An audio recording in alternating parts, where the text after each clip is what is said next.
The House will come to order. The pledge will be said by Jesus Aguirre from Regis University in Denver, Colorado, aide to Representative Herod. Please join me for the Pledge of Allegiance. I pledge allegiance to the flag of the United States of America and to the republic for which it stands, one nation, under God, indivisible, with liberty and justice for all. Mr. Randall, please call the roll. Oh, thank you. And Casey. Representatives Arndt, Baisley, Beckman, Benavidez, Byrd, Bockenfeld, Buck,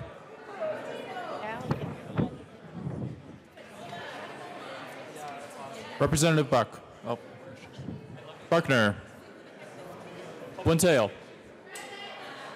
Caravale, Oh, you're just already doing Carver. Catlin. Coleman. Cutter.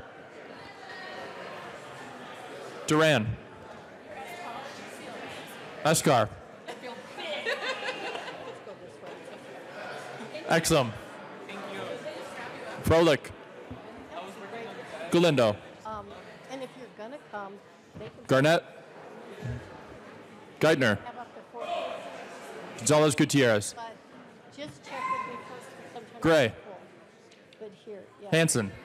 Hey, come down anytime and let me know some of them. Herod. Hooten. Humphrey. Jackson. Jackson. Tell them they can come talk to me directly. Marquez Lewis. Kennedy. They can come talk to me directly. Kennedy.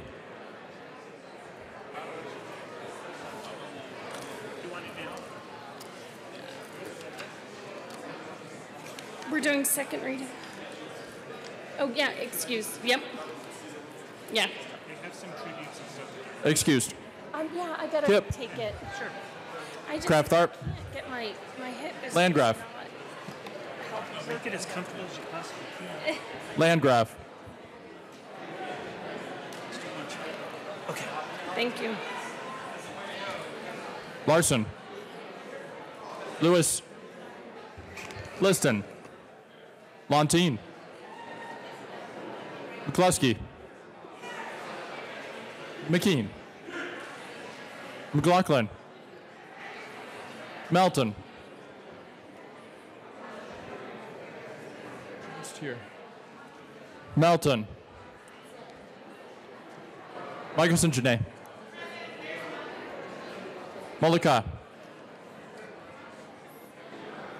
Molika. Excused. Neville. Belton. Ransom. Rich. Roberts. Sane. Sandridge. Singer. Sirota. Snyder. Soper. Sullivan. Tipper. Tatone.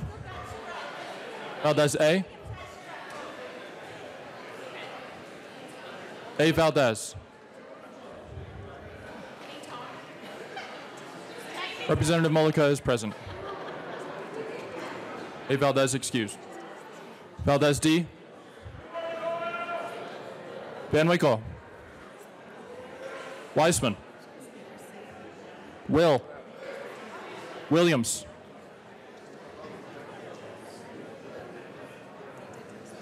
Williams. Excused. Wilson. Representative Kennedy is present. Madam Speaker.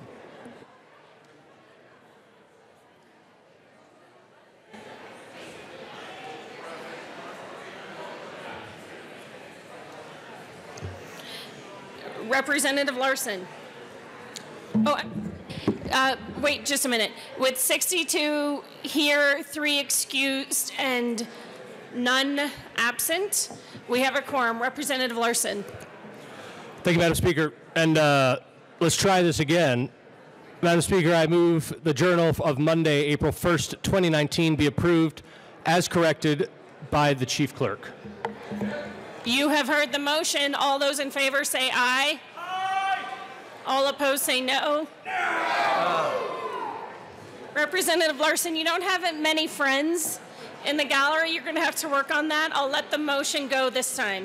The motion passes. Announcements and introductions. Minority Leader Neville. Thank you, Madam Speaker. Members, please welcome my neighbor, but also my town councilman, George Teal, who's joined us on the floor today. So please welcome Councilmember Teal. He's with the Castle Rock Town Council.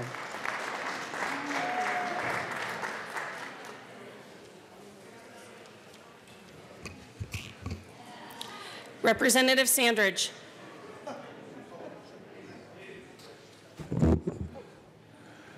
Thank you, Madam Speaker.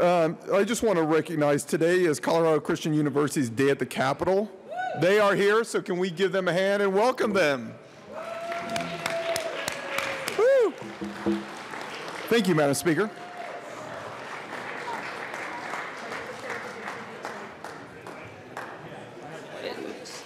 Representative Valdez.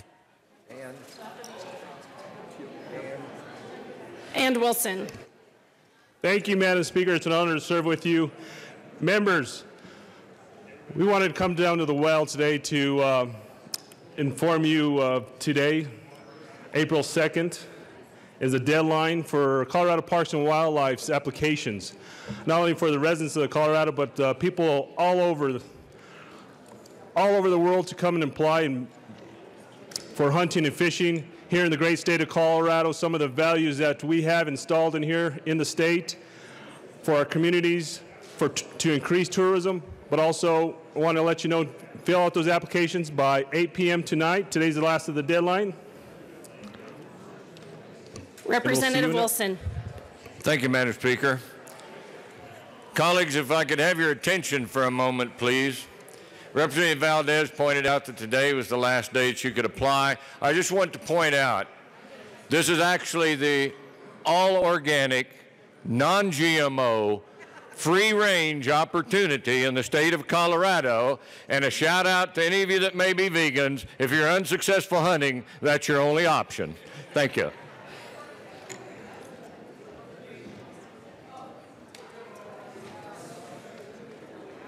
Representative Jackson. Thank you, Madam Speaker. May I get the Capitol Choir in the well? No. Representative Weissman, we know you can carry a tune. You stay, you sing. Okay. Okay. Did I get the memo? No, you didn't I just get have the to say memo. hi to Mom and Dad and my brother. We love American Capitol Choir, come on down, Capitol Choir. Jazz hands? No. Jazz hands? No. Okay, where is she? Is Terry Carver in the room? Oh, she sure is. Yes, she is. Where is she? Where's Representative Carver? Carver, right there. There she is. Busted. All right. I think we all know whose birthday it is now. It was last weekend. We missed it. We're sorry, but we still love you and we want to sing to you. Happy birthday to you. Happy birthday to you. Happy birthday, Representative Carver. Happy birthday to you.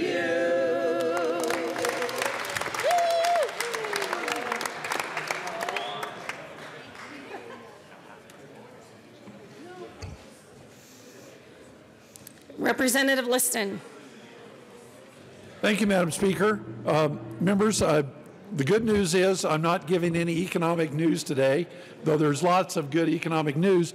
But I do have a good announcement that you all want to pay attention to this. Last year, I know most of you all missed it. On Thursday, April the 4th, that's this Thursday, the Colorado Society of Eye Physicians and Surgeons are having their reception at the University Club just a couple blocks north of the Capitol. I strongly encourage you all to go to this reception. As a person who had significant eye surgery, I can attest sincerely to the quality of eye care that these true professional doctors give to us. Last year, I went and they set up a couple of stations where they gave eye exams, not just eye exams. They brought in equipment that is worth tens of thousands of dollars, and they made some eye exams on those people who wanted to. These are great, wonderful surgeons and eye specialists. I strongly encourage you to go up to the U Club this Thursday from 5:30 to 7:30 and meet these people. You will be glad you did. So that's this Thursday from 5:30 to 7:30 up at the U Club. See me for details. Thank you. Representative Lontine. Thank you, Madam Speaker. Members of the Health and Insurance Committee, we are meeting today upon adjournment, and we are hearing Senate Bill 52. Look forward to seeing y'all there. Thanks. Representative Weissman. Thank you, and good morning, Madam Speaker. A reminder for Judiciary Committee members, we meet as usual at 1:30 this afternoon in room 112. We have two bills on our calendar, 1263, which is by Reps. Herod and Sandridge, and 1267, which is by Reps. Froelich and Singer. See you there. Representative McLaughlin.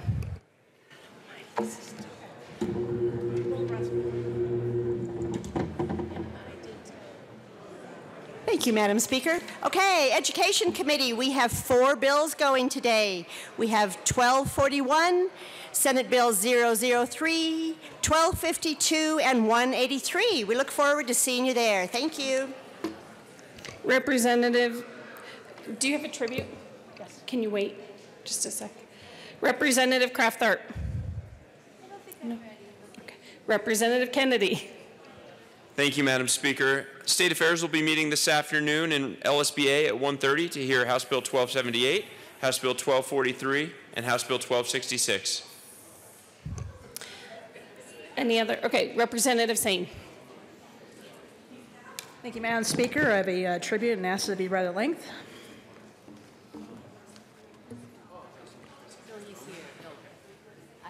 The House of Representatives convened in the 72nd General Assembly hereby extends sincere commendations to Kathy Teal. Kathy Teal, a certified midwife, worked to introduce legislation to legalize midwifery as a safe birth alternative for expectant mothers in Colorado. In the 1990s, Ms. Teal opened her heart and home to teenage and unwed mothers and continued that mission by championing the Genesis Project of Northern Colorado, a faith-based nonprofit organization in the Greeley-Evans area whose mission it is to serve single mothers and their children by providing career and life skills training and meeting spiritual, educational, and housing needs. The Colorado General Assembly is honored to recognize the life and work of Kathleen Teal and extends its gratitude to the Teal family for her continued legacy of service and commitment to those in need. On request of Representative Lori Sane, given the 2nd day of April 2019, State Capitol in Denver. Representative Sane. Thank you, Madam Speaker. Kathleen Teal is one of the greatest public servants you may have never heard of because she did so much of her work for an audience of one. She opened her heart and home to so many families in need, and today we have with us the Teal family who carries on that legacy of commitment to those in need. And I'd like to introduce George Teal, who is Kathy Teal's son, Laurel Teal, her granddaughter, and George Teal, her grandson. Thank you so much for allowing us to honor her today.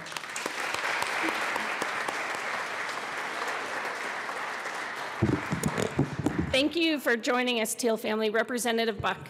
Thank you, Madam Speaker. And I have to be honest with you, when I think of Kathy Teal, I see the Lord's face. I can't tell you what a lovely person, a loving person, and just had that face of God. And so it is such a loss, but I know she is dancing with Jesus right now. She is having the time of her life.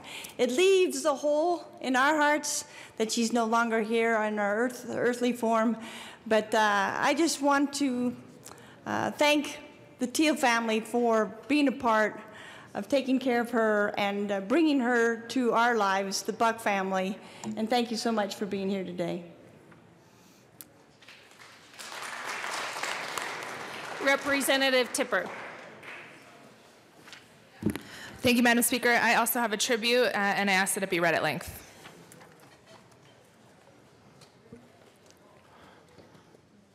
The Senate and House of Representatives convened in the 72nd General Assembly hereby extend sincere commendations to Colorado Christian University. The members of the Colorado General Assembly are proud to recognize Colorado Christian University as they implement their first doctoral level degree program, a Doctor of Nursing practice in visionary leadership offered through the School of Nursing and Health Professions in the College of Adult and Graduate Studies. This new doctoral program will continue CCU's tradition of educating competent, compassionate nursing leaders. This program will help to combat the ongoing nursing shortage and is also a marker of CCU's long-standing commitment to ensuring highly qualified professionals enter the workforce with enhanced leadership and nursing practice skills. We commemorate Colorado Christian University as they expand their educational offerings to the highest level and thank them for their commitment to preparing visionary leaders for the nursing profession and for the state of Colorado as a whole. On request of Representatives Carrie Tipper and Senator Brittany Pedersen, given the second day of April 2019, State Capitol in Denver. Representative Tipper. Thank you, Madam Speaker. Members, please take a seat. As you heard, we have CCU students here today. CCU is located in Lakewood, right in the heart of my district. It was founded over 100 years ago and currently offers more than 100 undergraduate and graduate degrees. It is my honor and privilege to launch this new doctoral program, particularly in an area that we see such a great shortage. And I just want to extend my commendations and my congratulations and thank you all students for being here and to the university on this new expansion into the doctoral degree for nursing. So thank you very much. Representative Singer. Thank you, Madam Speaker. I also have a tribute, but I'm not going to make Connor read it. But I'm going to read it. So today is the 2nd of April. It is also Child Abuse Prevention Month. So the state of Colorado, the House of Representatives, convened in the 72nd General Assembly, hereby recognizes the month of April as Child Abuse Prevention Month. Children are key to Colorado's future success, prosperity, and quality of life. While children are our most precious resource, they are also our most vulnerable. We all play a role in strengthening families, and there are many ways everyone can get involved to help prevent child abuse. Just one person has the power to make an extraordinary difference in the lives of both children and families. In addition to the hundreds of government and community-based nonprofit agencies working together to raise awareness and provide support to help children and families thrive, we pay tribute to unsung everyday heroes like Megan Feinsilver, Marianne Kmack, Tony Miner, and John Ramirez. These 4 Coloradans have taken it upon themselves to make a big difference in the lives of children and families. Perhaps without even realizing it, they are implementing those 5 protective factors that make families strong and prevent child abuse and neglect: resilience, social connections, concrete supports, knowledge of parenting and child development, and social and emotional competence of children. The members of the Colorado House of Representatives offer them their heartfelt gratitude for the work to help Colorado's children on request of Representative Jonathan Singer, given this day, April 2nd, 2019, State Capitol. So, members, please be seated. As you have probably seen at your desk, and Connor, I don't want your job anymore. But well done every day. As you see at your desk, you have pinwheels in front of you that actually talk about the 5 principles and what they are. But what I want to point out to you today is that while it's also Child Abuse Prevention Day at the Capitol, it is also CASA Day at the Capitol. I know we have CASAs in the room here that are sitting members of the General Assembly.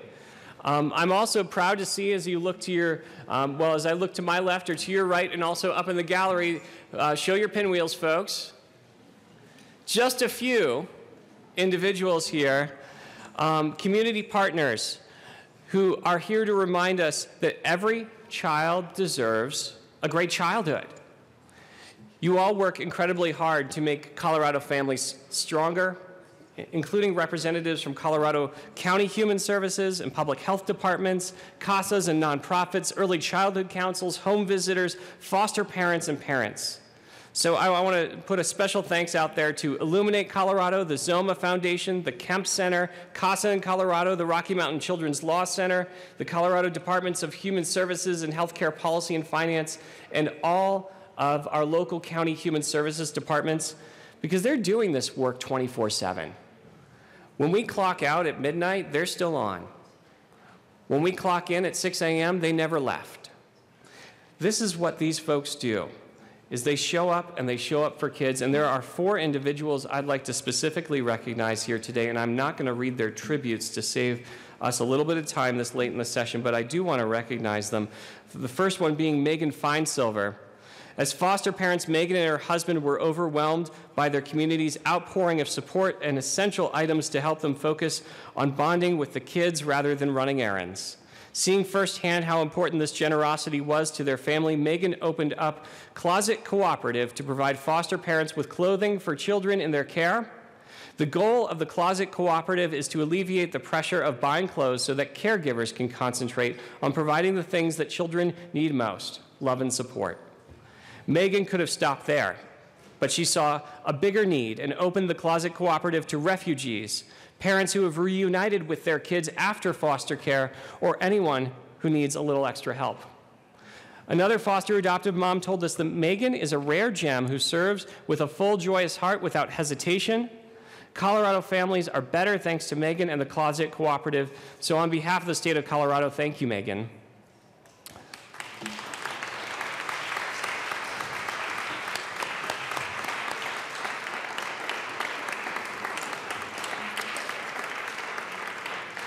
Only 3 more, I promise. And Marianne Kamak. Marianne is a lactation consultant who assists new moms that are struggling physically and mentally with breastfeeding. Marianne is often recommended to moms through their pediatricians. In addition to providing one-on-one support in regard to issues with breastfeeding, Marianne also hosts a weekly support group for new moms to get together and create bonds. When we mentioned this event in a Facebook group made up of moms Marianne helped, we were overwhelmed to hear about how she had an impact on them. When we asked moms to tell us about Marianne, one new mom said, "As a mom of 2, I really, really struggled emotionally and physically with breastfeeding. I met Marianne through my pediatrician on our first well visit, and she was amazing, an amazing support to me. I think about those first few days and few months, and I don't know what I would have done without her to help and the connections I made through her weekly support group. So on behalf of the state of Colorado, thank you, Marianne."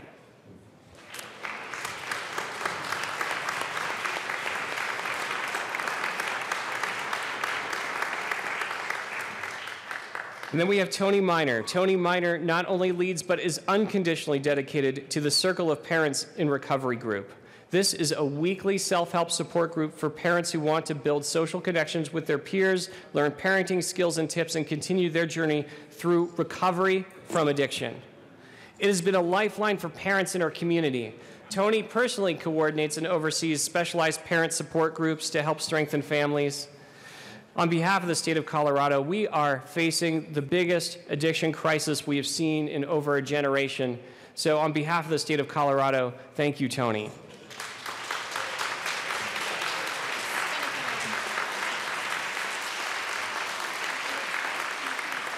And last but not least, John Ramirez. You can play with the pinwheels, guys. Seriously, you know, it's totally fine. This is what they're there for.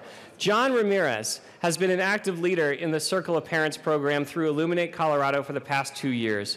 He was recently named 2018 Parent Leader of the Year based on his outstanding leadership skills and dedication in supporting group activities and guiding group discussions. John is considered a role model for other parents who are raising children while in recovery. John is a model for other parents who are also struggling with recovery because he was once one himself. Once again, John, thank you so much on behalf of the state of Colorado.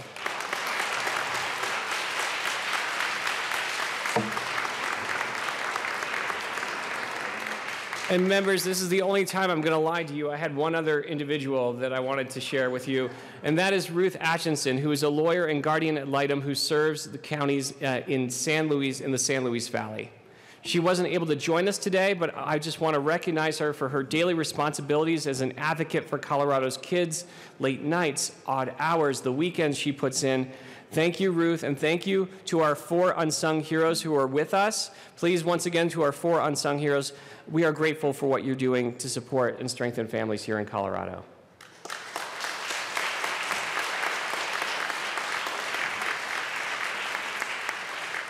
Members, I'm not going to share any of my own words today other than to say thank you for your time on this. This has been an ongoing issue for me ever since I started serving as a frontline caseworker in Boulder County.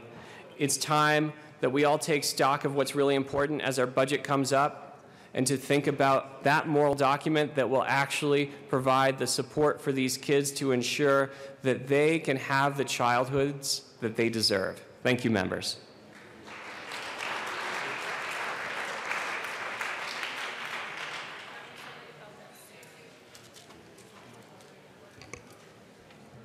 Representative Valdez. Thank you, Madam Speaker.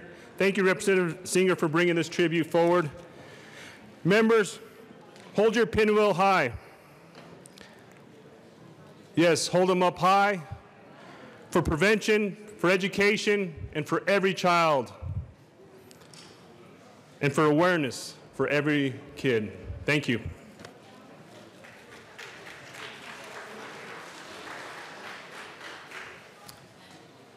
Majority Leader Garnett. Thank you, Madam Speaker. I move to proceed out of order for consideration of resolutions. Seeing no objection, we will proceed out of order for consideration of resolutions. Mr. Randall, please read the title of H.R. 19-1004. House Resolution 1004 by Representatives Cutter and Froelich concerning the designation of April 2nd, 2019 as Equal Pay Day in Colorado and in connection therewith acknowledging the persistent problem of wage disparity.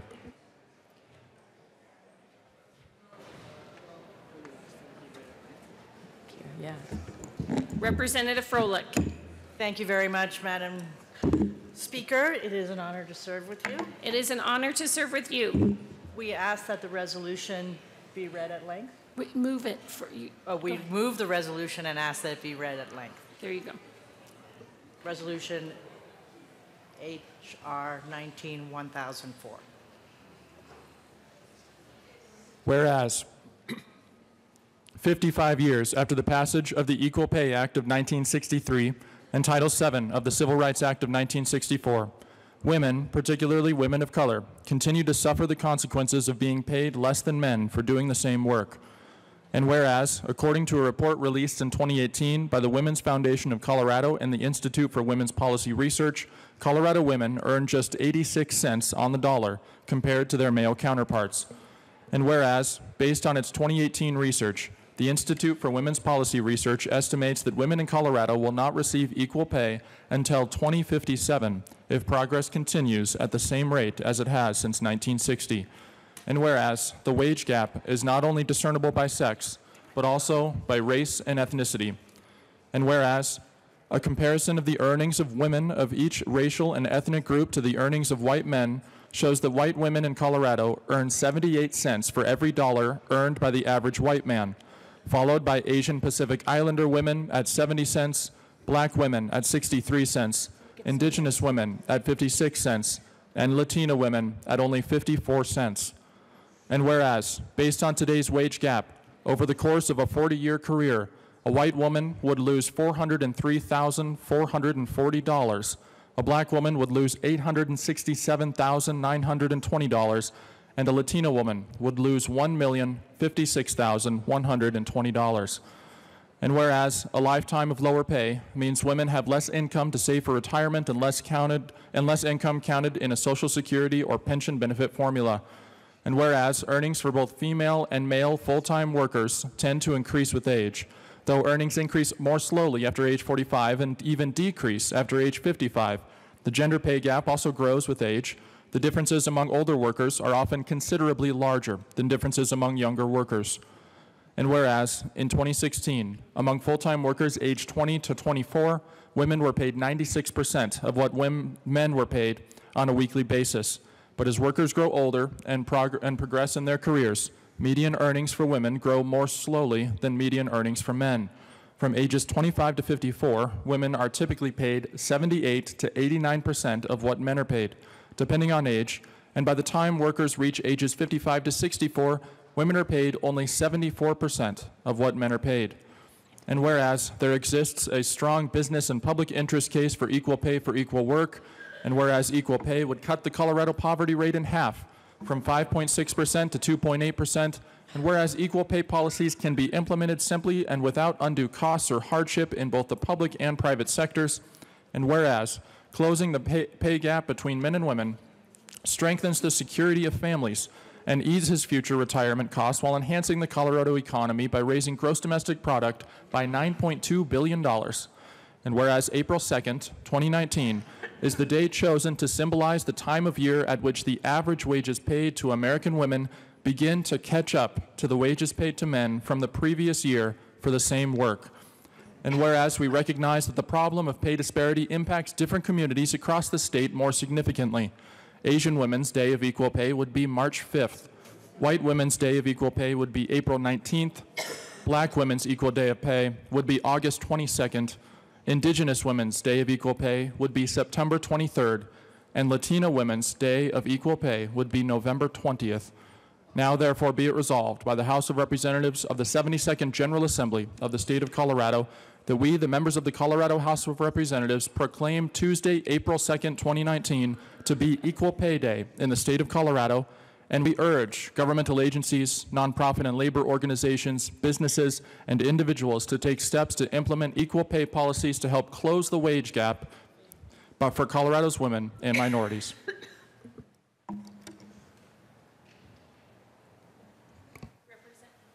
Representative Cutter. Thank you, Madam Speaker. It is an honor to serve with you. And thank you, Mr. Randall, for reading that.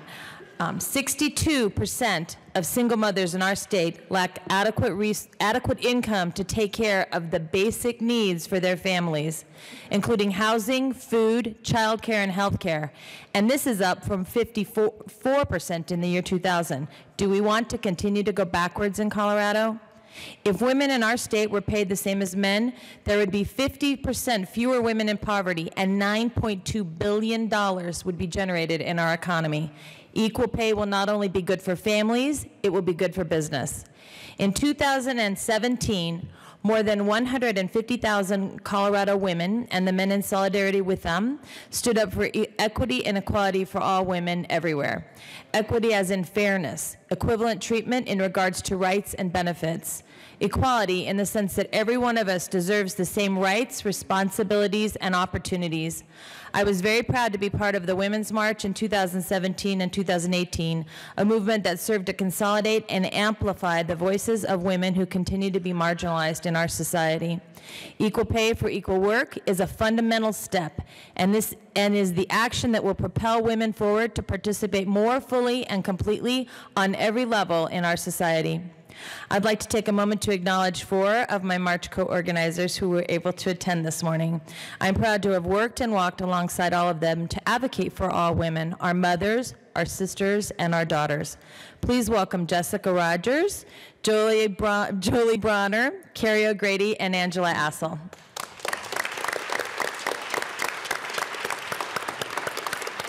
Representative Froelich. Thank you very much, members, for allowing us to present this resolution. It is important that we acknowledge the inequity in wages as we reflect on the experiences of our mothers, our sisters, our spouses, and ourselves. But I want to urge you today to move beyond your personal experiences with wage inequity and to a place where we do not need to experience injustice in our immediate family, in our circle of friends, to know that the fight for equality is a fight for justice and a more equitable society. We are one Colorado, and today when we reflect on the statistic that women make cents on the dollar of their male counterparts, and that this amounts to hundreds of thousands of dollars over a lifetime, and that the wage gap is greater for African American women and Latinas, that we know and acknowledge that this is an injustice that affects the whole economy, and that gender equality is a noble goal that will demonstrate our better selves and our better Colorado. Representative Benavides. Thank you, Madam Speaker. Members, I want to thank the sponsors for bringing this resolution, and I join in support of this important resolution because this shines a light on the fact that still in 2019, a woman is being paid less than a man for doing the same work. I did a little research on this, and I found that way back in 1869, 150 years ago, in a letter to the editor in the New York Times, a woman complained that males were receiving $1,800 a year while women only received half of that, $900, to do the same grade of work. So this isn't a new issue. In 1947, 71 years ago, then Secretary of Labor Louis Schwellenbach, he tried unsuccessfully to get a new law passed to require equal pay for women. He said, There is no difference in the food she buys or the rent she pays, so there should be none in her pay envelope. But it wasn't until 1963, 56 years ago, when we passed the Equal Pay Act, that people would think that would shine a light and everything would be okay and equal pay would be realized. But sadly, that injustice has not been addressed nor resolved. And still today, as the sponsor said, white women only receive 80% of what men earn for doing the same work. African American women only earn 63% of what men earn for doing the same work. And sadly, Latina women like myself only earn 54% of every dollar a man earns for doing the same work. This is a sad statement about the persistence of discrimination, harassment, racism, and an abuse of power in our workplaces. This problem persists, and it persists at all levels, and right here in Colorado. Only less than 2 years ago, right here in Denver, a female hearing officer won a $460,000 settlement because she was paid less than the males she oversaw. She was the supervisor. 3 years ago, a female professor sued the university that she worked for more than 37 years because she was paid less than every male professor. That case was also settled in her favor. When we have so many families headed by a female and so many families still living in poverty, paying women the same as men are paid for the same work would raise up our families overall. It would raise their standard of living, and more importantly, it's the right thing to do. So I urge you to join me and join the sponsors in supporting this resolution. Thank you. Thank you, members.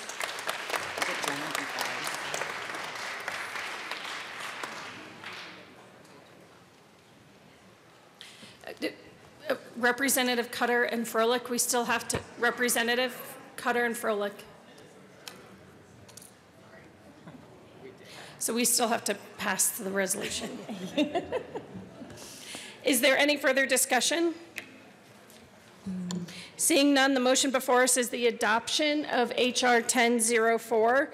Is there any objection to taking a voice vote? Seeing none, all those in favor say aye. Aye. All opposed say no. H.R. 1004 is passed. Okay. Does anyone want to move that the current, we'll open up the machine for co-sponsors.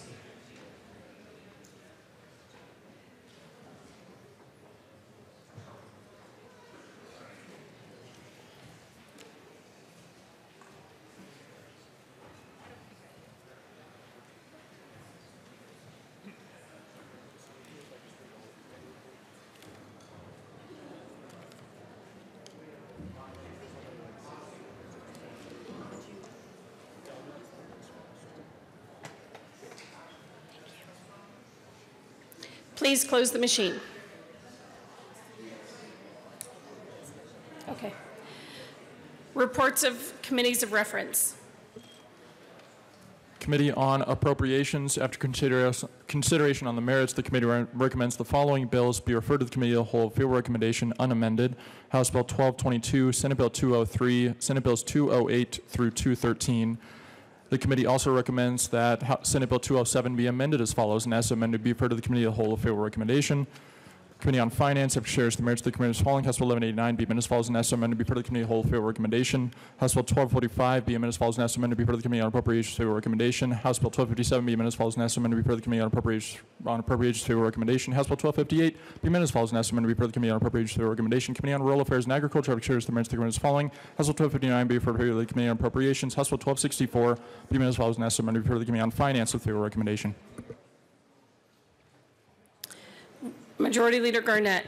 Thank you, Madam Speaker. Members, we're going to go into second reading, but I'm going to move a special orders calendar That's just the general orders calendar plus the legislative budget that came out of approps this morning, because we want to get ahead of the budget on that, because that's tradition. And then just one other Simple Bill 1222. So with that, Madam Speaker, I move that the following bills be made a special orders calendar on April 2nd at 9:47 a.m. Senate Bill 91, House Bill 1168, House Bill 1076, House Bill 1231, House Bill 1167, House Bill 1227, House Bill 1244, Senate Bill 78, House Bill 1222, and Senate Bill 203. Seeing no objection, those bills will be made special orders at 9:48 a.m. according to the Majority Leader. Representative Caraveo.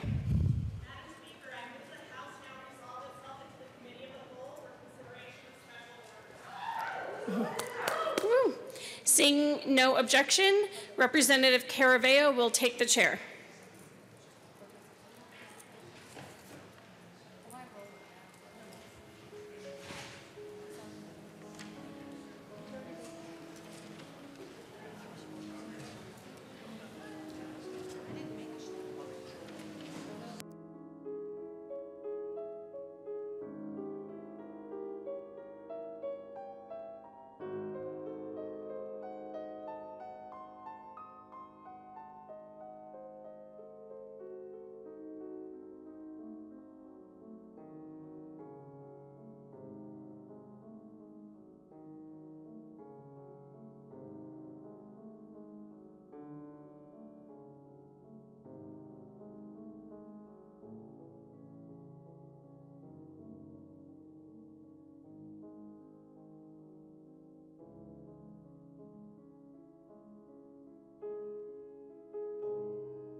The committee will come to order. With your unanimous consent, the bills will be read by title unless there is a request for reading a bill at length. Committee amendments will not be read unless requested, as they are printed and in your folders, in your bill folders. Floor amendments will be shown on the screen and on your iPads and not read unless requested.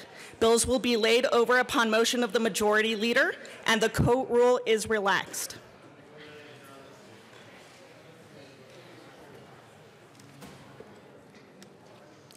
Mr. Randall, please read the title of Senate Bill 91. Senate Bill 91 by Senators Fields and Cook, calls Representative Singer, concerning support of peace officers involved in a use of force incident. Representative Singer. Thank you, Madam Chair. It's an honor to serve with you. It is an honor to serve with you, Representative. I move Senate Bill 91 and the committee report from the Judiciary Committee. Thank you. To the Judiciary report. Thank you, Madam Chair. The Judiciary Committee made a number of changes in this, including allowing municipal or campus police departments to engage in this. There is an amendment to the committee report, though, and with that, I move Amendment L007 and ask that it be displayed.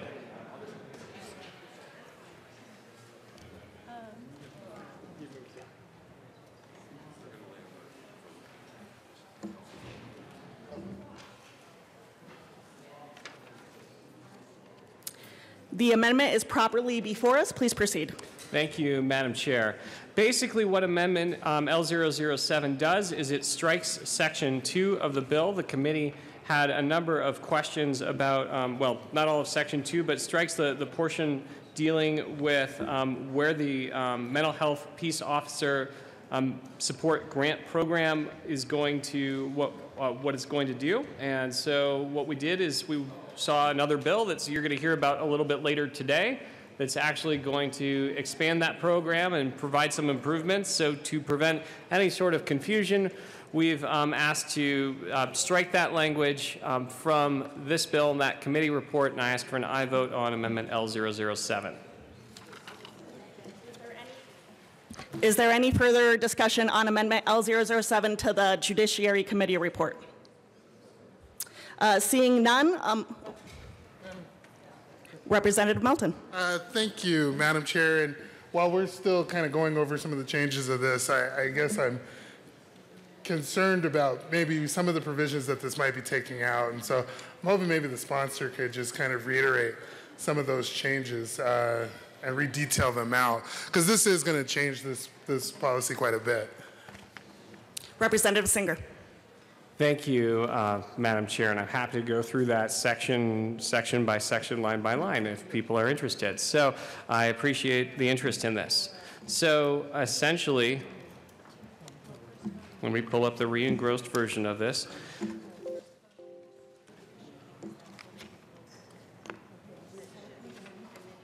so starting on page 6, what we're going to be doing is we are going to be striking out lines 14 through 27, so that begins at section 2, dealing with the peace officer's mental health support grant program, and it removes the language talking about what that mental health support grant program, what the changes within that program would do. And then on page 7 of the bill, it strikes that essentially that entire page. And so once again, talks about the details about who's going to implement and develop the agency's policy for supporting a peace officer. It's also going to strike on page 8, lines 1 through 5, which is dealing with the details of who is actually going to be able to receive those resources. That being said, probably the bigger question that's begged by a number of people is what is actually left in the bill then. And so since we've taken out section 2, what we're talking about here is that we want to make sure that protocols are out there to ensure that when when deadly force is used, that officers are ready to return to work. And we don't return them to work before they're ready to return to work. And so we worked with law enforcement agencies to ensure that this is something that we wanted, and then I made the mistake of telling the Judiciary Committee that this passed unanimously out of the Senate. And so that got everyone's attention. And in all good faith here, we said, okay, we'll work with your concerns. We have another bill coming through the process, House Bill 1244. We're going to, instead of create 2 conflicting bills, make sure that we have good policies, but not draw from a resource of funds that is a limited resource of funds. So that's essentially what the amendment does. That's what the committee report does, and I've even described a little bit about what the bill does there. But I'm happy to answer any other questions. Representative Benavides. Thank you, Madam Chair, and thank you, Representative Singer, for that explanation. I still have some issues with the policy with regarding shootings or fatal use of force, because having worked on some of those policies for law enforcement entities, a use of force policy is very different than a mental health policy to provide support for officers. And by putting in statute, directing them to put that piece of it in their use of force policy, I think is improper. And there was testimony from one police chief that said, we don't use outside agencies to help us write this. We do it in collaboration within the department, kind of like the way we do bills here. We look at best practices that have been done in other states, and then we work with those policies. We share that information with community. And that's how police departments do it. So the fact that this still retains a direction to police departments that they have to change their policy to conform to this statute is inappropriate. We should not be telling municipal entities at that lower level what their policy should be. There was a couple of other testimony that they do have use of force policy, they do have mental health policies, and that's good business for them. I mean, they know it's an issue just like we do, that when first responders are involved in these incidents, it causes problems for them personally as well. So I don't think it's a statement opposing that, but it's a statement of opposing directing them as to how they should develop those policies. That's the problem with this, the part that remains. I mean, I like the premise overall that we should provide funds for first responders because we've put them in that situation that may cause them to have a mental health crisis. And that's important. And those funds, as the law exists now, are going to counseling, to on-scene responders. But we should not be directing any of this or even directing agencies on how to write their policies. So I would oppose the bill. Representative Bockenfeld. Thank you, Madam Chair. It's an honor to serve with you. It is an honor to serve with you, sir. I concur with Representative Benavides and exactly what she said.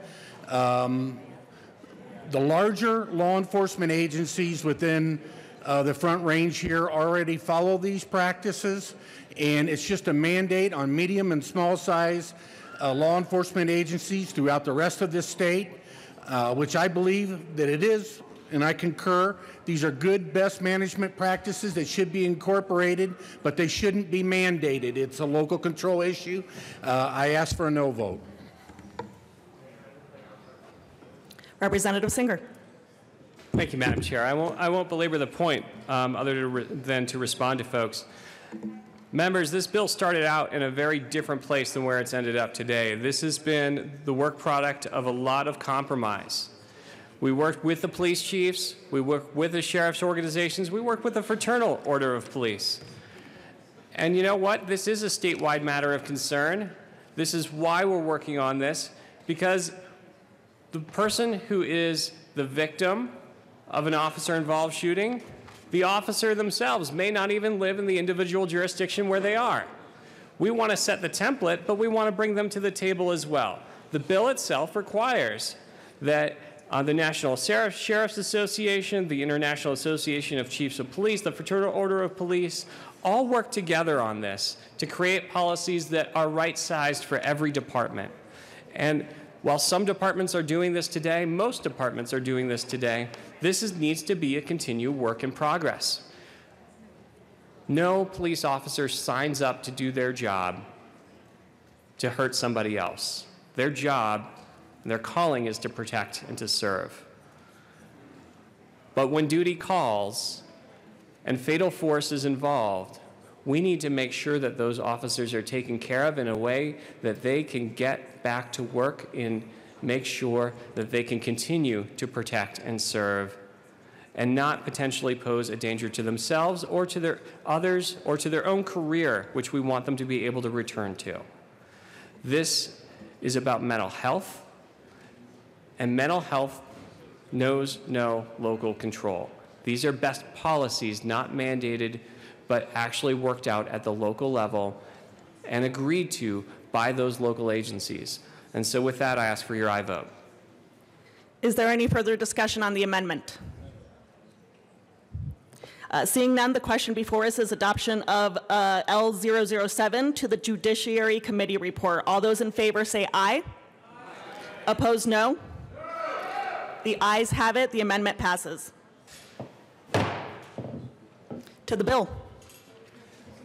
Oh, to the committee report, I'm sorry. Thank you, Madam Chair. The amendment has amended the committee report, and with that, I ask you for your aye vote on the committee report. Any further discussion? Representative Benavides. Thank you, Madam Chair. And again, members, to the bill, I think this does direct local governments, small police departments to do something that they may not have the capacity to do, and we should not be in the business of directing at that level policies. And it's one thing to say you need to do a policy on use of force or you need to do a policy on mental health, but this bill goes much farther into directing what needs to be there and how they need to address it. And I think that's improper and a little bit of an overreach for us to be imposing that on local police departments. So I would urge a no vote. Representative Will. Thank you, Madam Chair. It's an honor to serve with you. It is an honor to serve with you, sir. I feel compelled to come down to the well today and talk about this. Having been a law enforcement officer for over 40 years, having been involved in critical incident situations like this, I understand the bill. I think it's good. I mean, I understand about the small agencies, but they can piggytail on the back of some of these other larger agencies with these policies. It's critical that officers involved in these type incidents get, especially like the agency peer people behind them. They need someone there on scene, and it's critical to the officer. I understand it might be a burden on some of the smaller agencies, but somehow this needs done to protect the officer themselves. And I'm speaking for the officers that are involved in these critical incidents. It's not about the policy of their agency, so I support this. Thank you. Any further discussion on the Judiciary Committee report? Seeing none, the question before us is the adoption of the Judiciary Committee report. All those in favor, please say aye. Aye. Opposed, no. The Judiciary Committee report passes. Now to the bill, Representative Singer. Thank you, Madam Chair. You've heard a lot already, and so with that, I renew my motion for passage of Senate Bill 91. I ask for your aye vote. Is there any further discussion? Seeing none, the question before us is passage of Senate Bill 91. All those in favor say aye. Aye. All those opposed, no. Aye. Senate Bill 91 passes. Mr. Majority Leader. Thank you, Madam Chair. It is an honor to serve with you. It is an honor to serve with you as well. I move to labor House Bill 1168 until tomorrow, Wednesday, April 3rd. Are there any objections? Seeing none, House Bill 1168 will be laid over as requested by the Majority Leader. Mr. Majority Leader. Thank you, Madam Chair. I move to labor House Bill 1076 until tomorrow, Wednesday, April 3rd. Any objections? Seeing none, the motion to lay over House Bill 1076 will be approved as requested by the Majority Leader. Mr. Majority Leader. Thank you, Madam Chair. I move to labor House Bill 1231 till the end of the special orders calendar. Any objections? Seeing none, House Bill 1231 will be laid over until the end of second reading. Mr. Randall, please read the title of House Bill 1167. House Bill 1167 by Representatives Duran and Carver, also Senator Rodriguez, concerning an authorization for notaries public to perform notarial acts using audio-video communication. Representative Carver. Thank you, Madam Chair. I move HB 1167 and the State Affairs and Finance Report. To the Finance Report. Representative Carver. Thank you, Madam Chair. I move Amendment L013 to the Finance Committee Report and ask that it be displayed.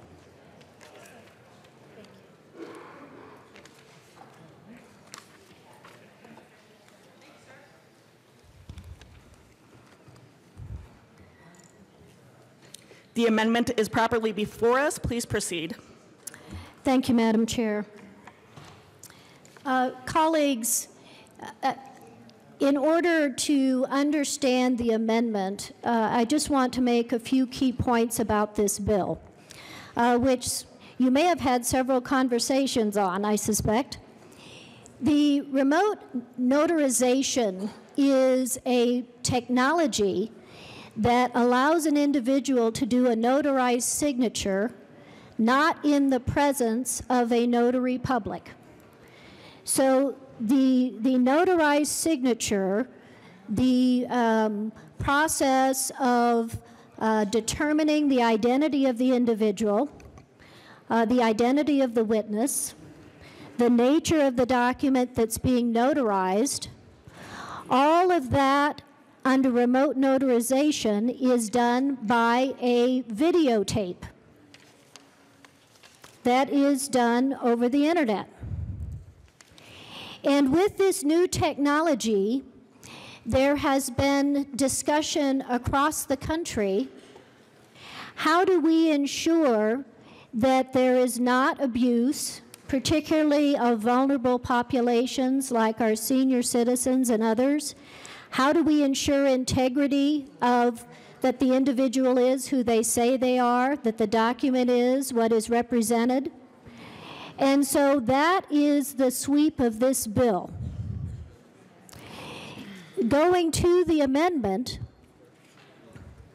L013 first utilizes the some definitions for remote notarization system and remotely located individual, which are widely used across the country.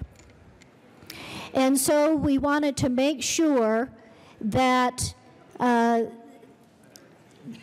basic infrastructure of remote notary, identifying the components, identifying the safeguards, how we define the technology, but doing those definitions with an understanding that we're talking about a broad definition of the technology, so that as the technology evolves, the bill still sets out those basic principles, and that the Secretary of State retains authority, as you'll see in the bill, to further define by regulation to take into account that evolving technology. So the first part of L013 deals with those definitions. Another significant issue under this bill is to ensure that our Colorado notaries have the full authority to do whatever they normally would do with this information. So right now, when they notarize, they enter the information in their journal. There may be circumstances where they need to share that information. The notarized document obviously has to be processed in a certain way. And one reason why this bill is so important is right now our Colorado notaries cannot do remote notarization. They need this bill in order to participate in this remote notarization process.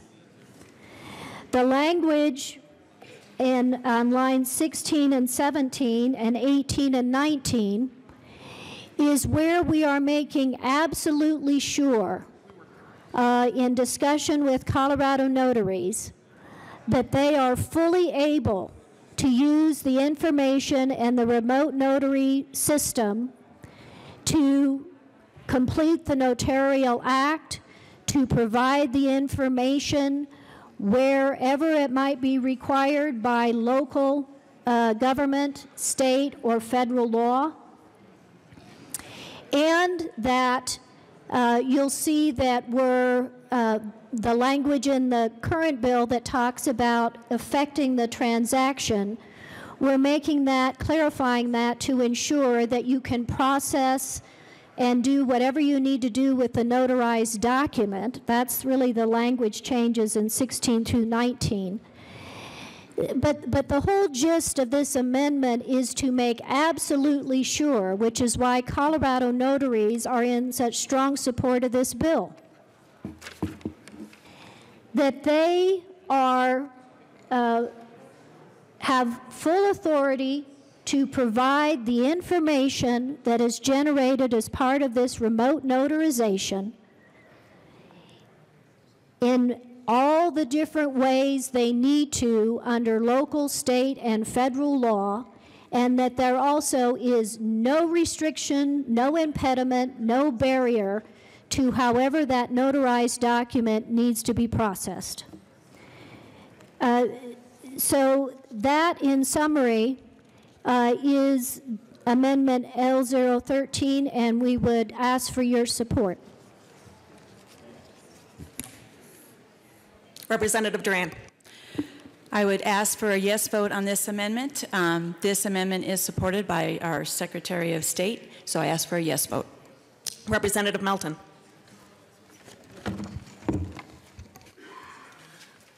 Thank you, Madam Chair. And this is an interesting discussion and an interesting amendment that's before us, especially the part that says that Colorado notaries are in support of this amendment, because Colorado notaries are not in support of this amendment.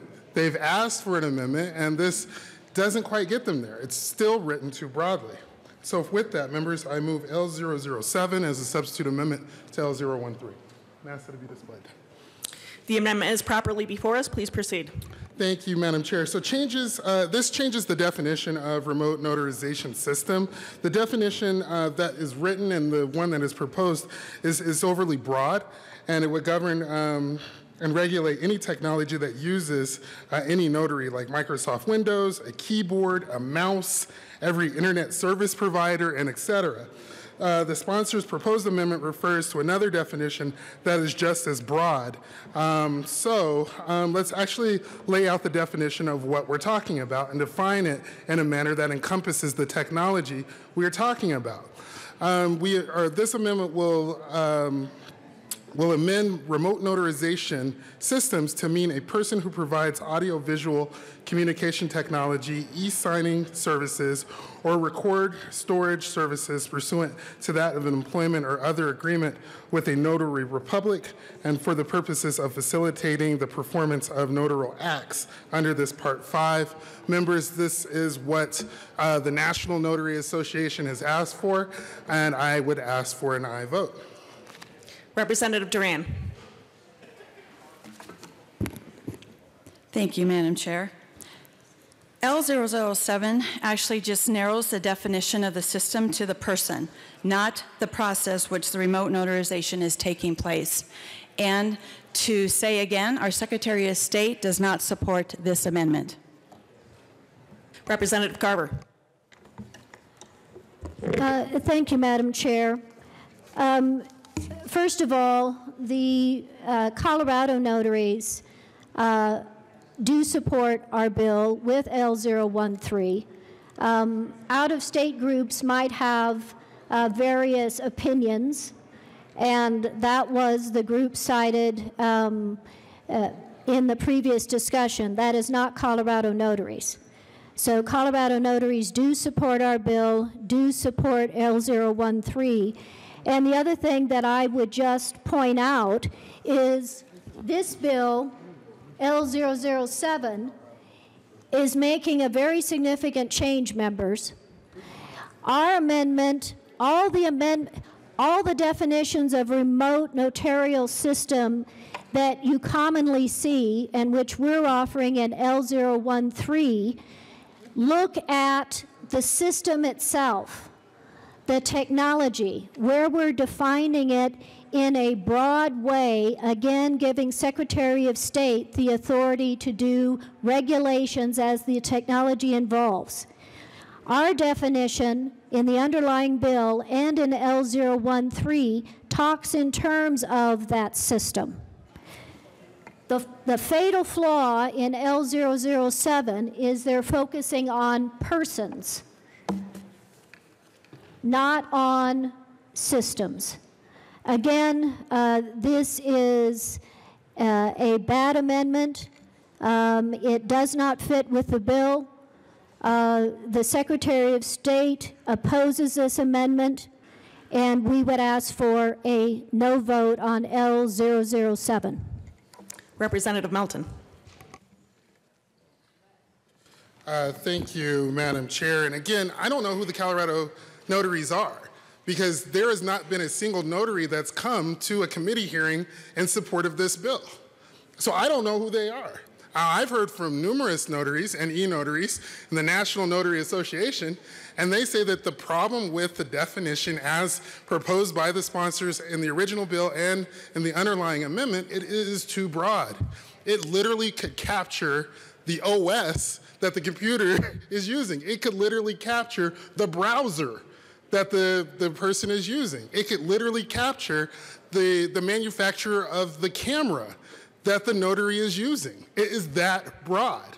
So members, this will narrow it down to the actual person or organization that is doing the act.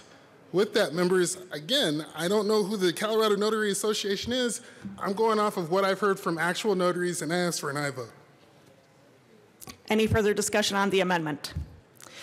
Seeing none, the question before us is adoption of Amendment L007 to the Finance Committee report, or as a substitute amendment to L013. All those in favor, please say aye. Aye. All those opposed, no? No. The amendment is lost. Back to Amendment L013. Representative Melton. Thank you, Madam Chair. I move L08 as a substitute amendment.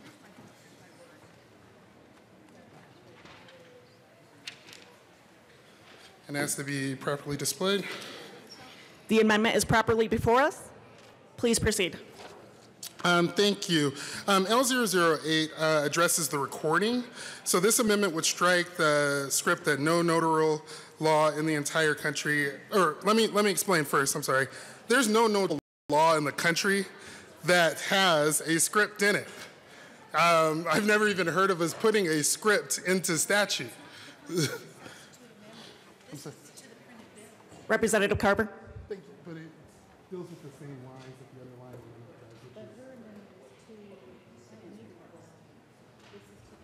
Yeah, but if her underlying passes, then those lines are hers passes.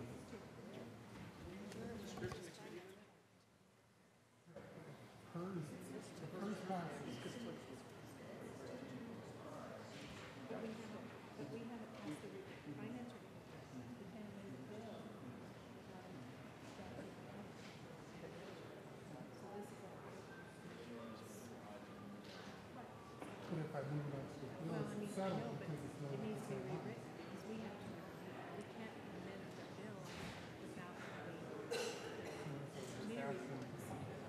No, that's what I was just asking before we get this. Thank you, Madam Chair. It's called amendment. You just have to withdraw this one, rewrite it so it's to the committee. We will stand in a brief recess. We got it. We're in recess. Okay.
We're still waiting, right? Yeah.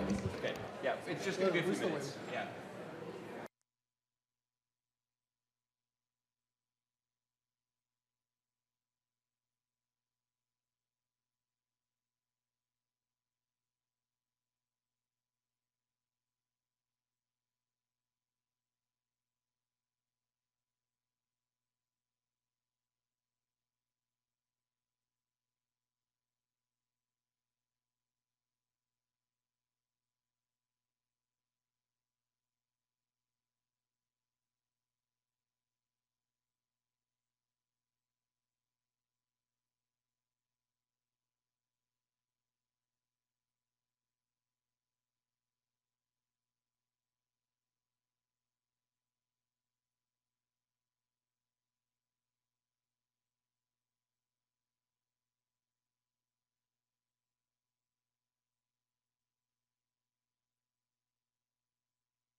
The committee will come back to order. Representative Belton. Thank you, Madam Chair. I withdraw Amendment L008. The amendment is withdrawn. Move Amendment L016 and ask that it be properly displayed as a substitute amendment to L013.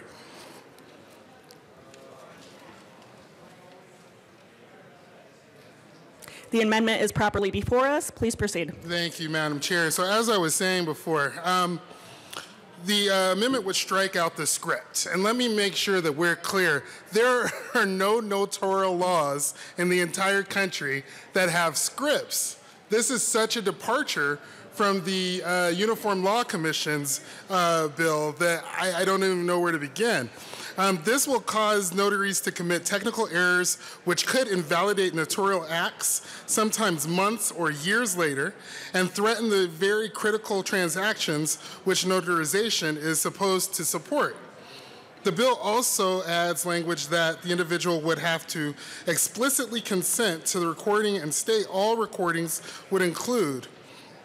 So members, this really just kind of removes out those scripts. So that way, again, we can be more on par with the way these types of laws are written across the country. With that, members, I would ask for an aye vote. They removed the scripts. Any further discussion? Representative Carver. Thank you, Madam Chair.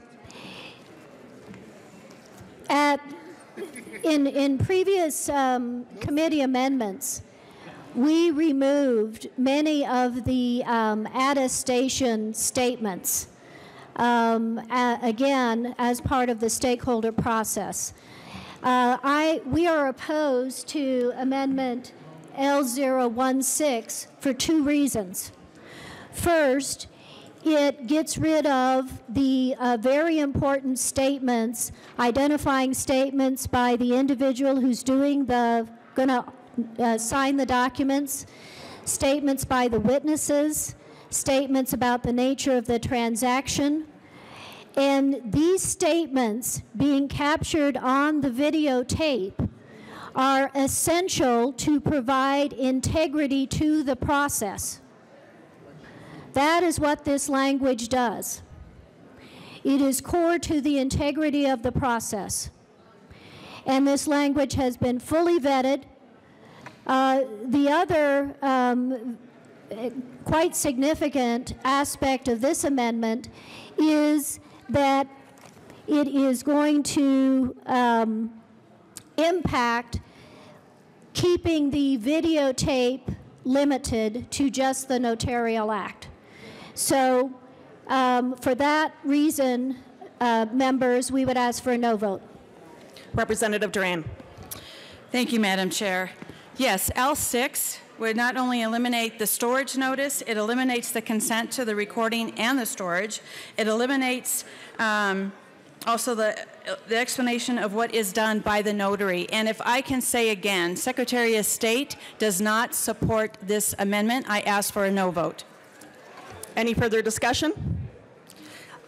Seeing none, the question before us is the adoption of L016, substitute amendment for L013 to the Finance Committee report. All those in favor, please say aye. Aye. All those opposed, no. No. The amendment is lost. To L013. Representative Carver. Thank you, Madam Chair. We would ask for support for L013. Representative Duran. Thank you, Madam Chair. Yes, I ask for a yes vote on L13. Representative Melton.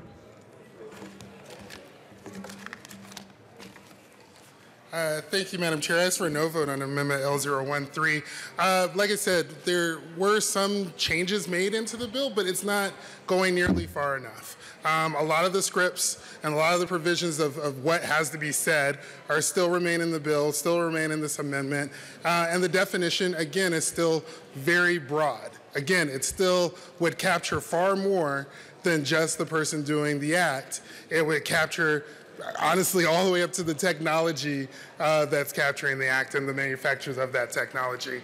So with that, members, this gets us a step of the way there on a mile-long journey. I ask for a no vote. Representative Liston. Thank you, Madam Chairman. Members, I rise in support of Amendment L013. The sponsors of this bill have worked long and hard to, they just didn't come up with an amendment on the fly, with all due respect with my good colleague. They worked long and hard with a lot of groups. Let me tell you who is also supporting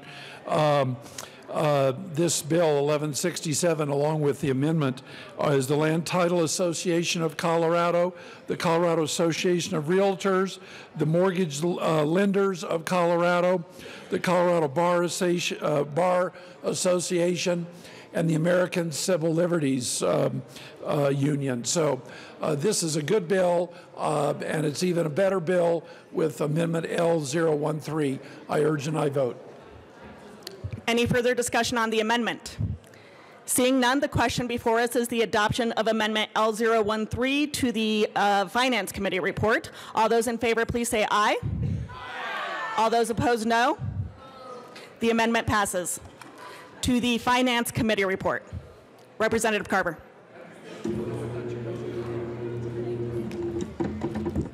Thank you, Madam Chair. We move the Finance Committee report and ask for a yes vote. Is there any further discussion on the Finance Committee report? Seeing none, the question before us is adoption of the Finance Committee report. All those in favor, please say aye.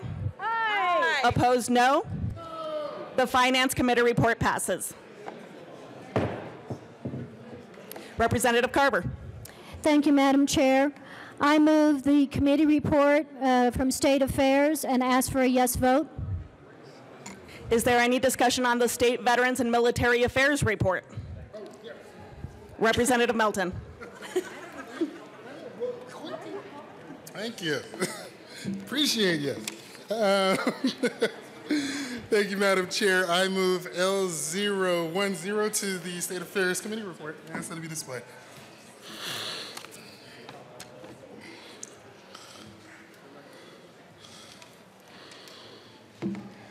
The amendment is properly before us. Please proceed. Thank you, Madam Chair. Really, this is dealing with a lot of the privacy provisions. You know, we keep hearing that, this bill is about protecting individuals' privacies, and I think that is important. However, the approach that this bill is taking is really, you don't have a privacy issue if you just don't collect the data. So that's not really a solution. So with this, members, I believe it's everyone's priority in this chamber to make sure that the data privacy is protected. This puts us more in line with the Uniform Law Commission when they decided that it was inappropriate to place was an inappropriate place to put data privacy provisions in the Notarial Act, but instead would align us more with Colorado's Notarial Acts. And so with that, members, I would ask for an aye vote. Representative Carver. Thank you, Madam Chair. I rise in opposition to L0110, and here's why. The effect of this amendment is to significantly narrow the protection, the data privacy protection in Section 6. And members, the language in Section 6 is what prohibits those involved in remote notarization, prohibits them from using that personal information that now has been videotaped, prohibits them from harvesting that personal information in that videotape, from selling it, offering to sell it, use or transfer for use any personal information collected in the course of performing remote notarization. This protection, along with limiting the videotape just to the Notarial Act, are the two core data privacy provisions in this bill. What L010 does is it takes out the first part, a big chunk of what is covered by the prohibition in Section 6. It takes out the language, if you're looking in your bill, it takes out "or other provider of audiovisual communication technology, identity proofing technology, or storage of audiovisual." Members, these are all aspects of the remote notarization system. Whether you are doing identity proofing, that is a critical part. Are the people who they say they are?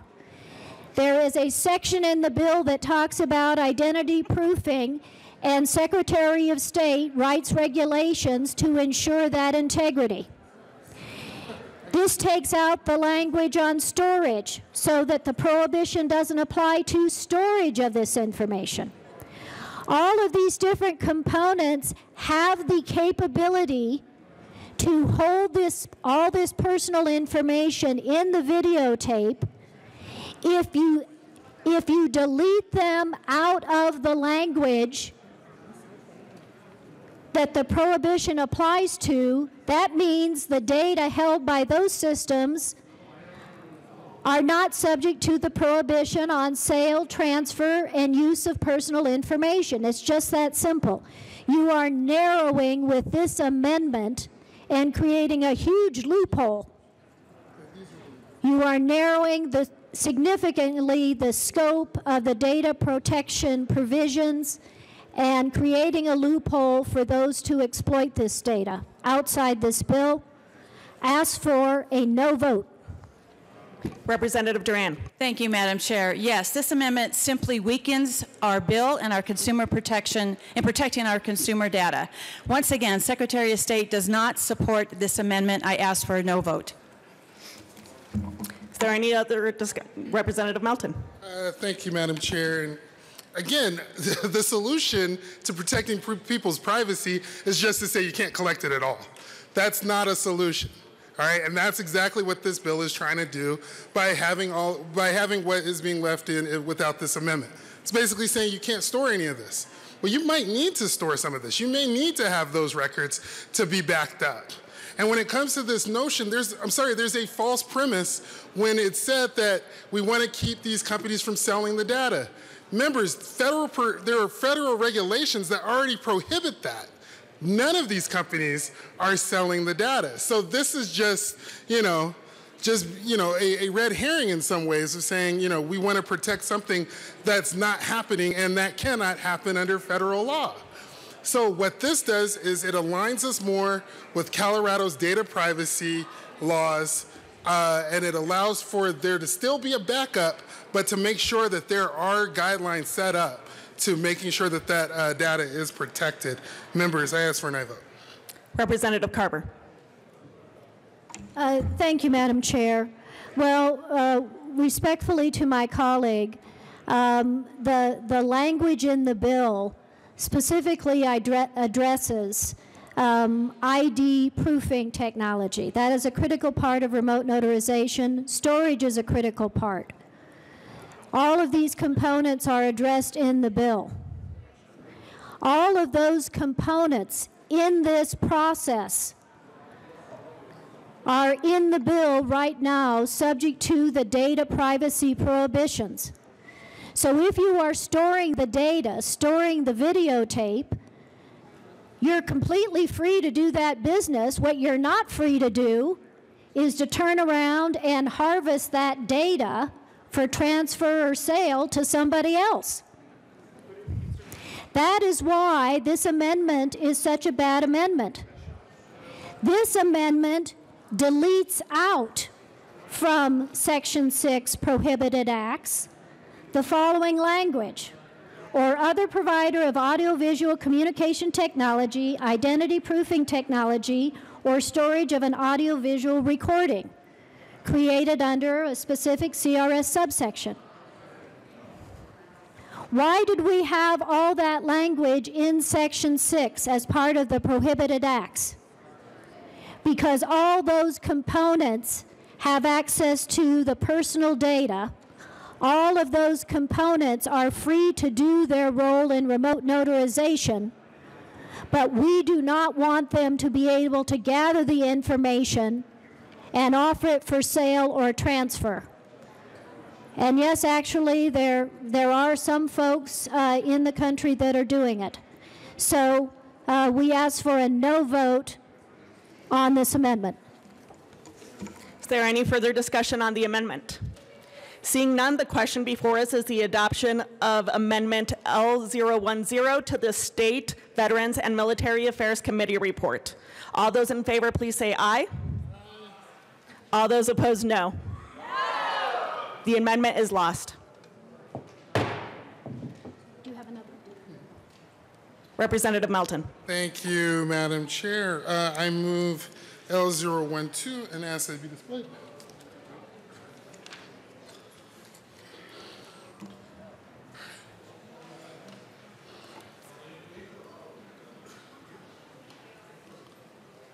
The amendment is properly before us. Please proceed. Thank you. So, if data privacy is so important to everybody and is so important in this bill, then we should have no problem including everyone that may interact with the remote notary during a transaction. So this simply adds data privacy restrictions as written to include everyone that does a transaction. With that, members, I ask for an aye vote.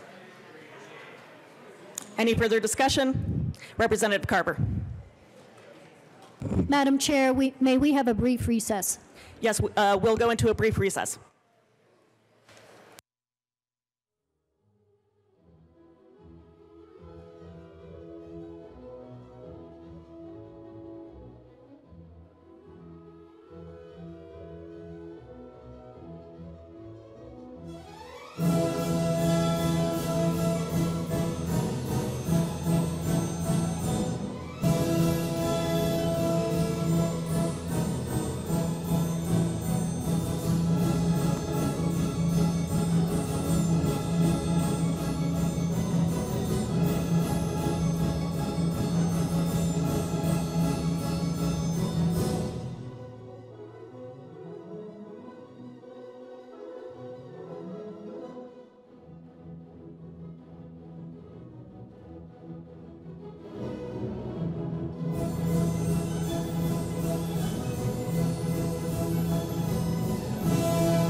The committee will come back to order. Representative Duran. Thank you, Madam Chair. After reviewing this amendment, I would like to say that we accept this as a friendly amendment. Thank you so much for hearing what we're trying to get at, what we're trying to say, and to work for a compromise. So we do accept this amendment.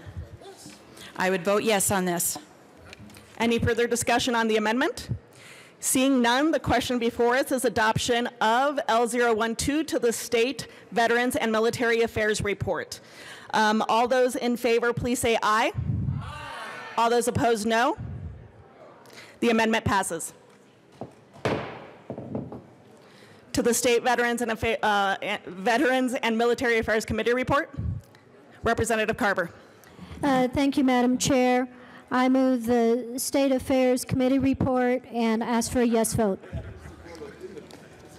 Any further discussion on the State Veterans and Military Affairs Committee report?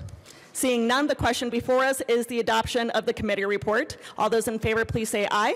Aye. All those opposed, no. The State Veterans and Military Affairs Committee report passes. To the bill. Representative Carver. Thank you, Madam Chair. Members, we have had a fairly extensive process on remote notarization for those of you who have been here a few years. But a key aspect has always been, whether it is the mortgage bankers, the realtors, most of the title insurance, the attorneys who do elder law and do so many powers of attorney, living wills, other documents that have notaries, notarized signatures. The concern has been when we see the practices in other states where they are videotaping the entire transaction, not just the notarial act. And then with this vast amount of personal data that is captured on the videotape, we have seen in some of the company's terms and conditions, generally a fairly long statement, that in fact you are consenting to the collection and use of many pieces of personal data. And even if they are not selling the data directly, those terms and conditions authorize the transfer of that information to affiliates. And then we're seeing the affiliates engaged in that activity. So again, there are companies have different practices. We're talking various companies. We have also been notified by many remote notarization companies that they have looked at our bill. They are fine with doing business in Colorado under our bill. And as we stated previously, Colorado notaries right now need authorization in order to take part in remote notarization activity, which is why it's important that we get this bill passed.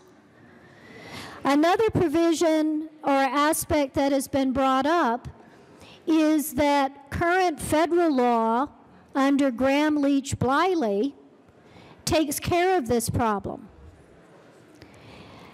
Well, respectfully, Graham-Leach-Bliley only applies to financial institutions in certain circumstances, and Regulation P of Graham-Leach-Bliley specifically says we recognize that the states may pass stricter data privacy laws. So the federal data privacy laws were never regarded as a ceiling. They are a floor. Now, we can't contemplate all the different ways a remote notarization system now or in the future may set up their terms and conditions. This bill, and members, I mean this with all sincerity, this bill is not focused on any particular practice. What it is all of these stakeholders who have worked this issue since 2017 saying what are the basic principles that should apply. What are the basic principles that should apply for remote notarization in Colorado? First, limit the videotape just to the notarial act. Limit the personal data just to that. That's all you need to do. And second, just the statement in Section 6 that says, if you are doing any of these actions, which are part of the entire remote notarization process, that you cannot sell, offer for resale, transfer, or use the personal information for other than the intended purposes. And then the bill talks about what those intended purposes are. And you know, I was most struck by the testimony of the Colorado Association of Realtors. They said, Rep. Carver, do you realize that we have a code of conduct in the Realtors Association where we pledge to our clients that we will keep their personal information confidential, and that we're only going to use this personal information to complete the transaction and to comply with applicable law. And yet the way we see remote notarization occurring in different parts of the country, if we have remote notarization like that in Colorado, we cannot comply with our code of conduct in the Colorado Association of Realtors. You know who wrote this bill? Or the data privacy pieces of it? The stakeholders, the Colorado Bar Association, the realtors, the mortgage bankers, the title insurance companies, who have been working on remote notarization for over 2 years.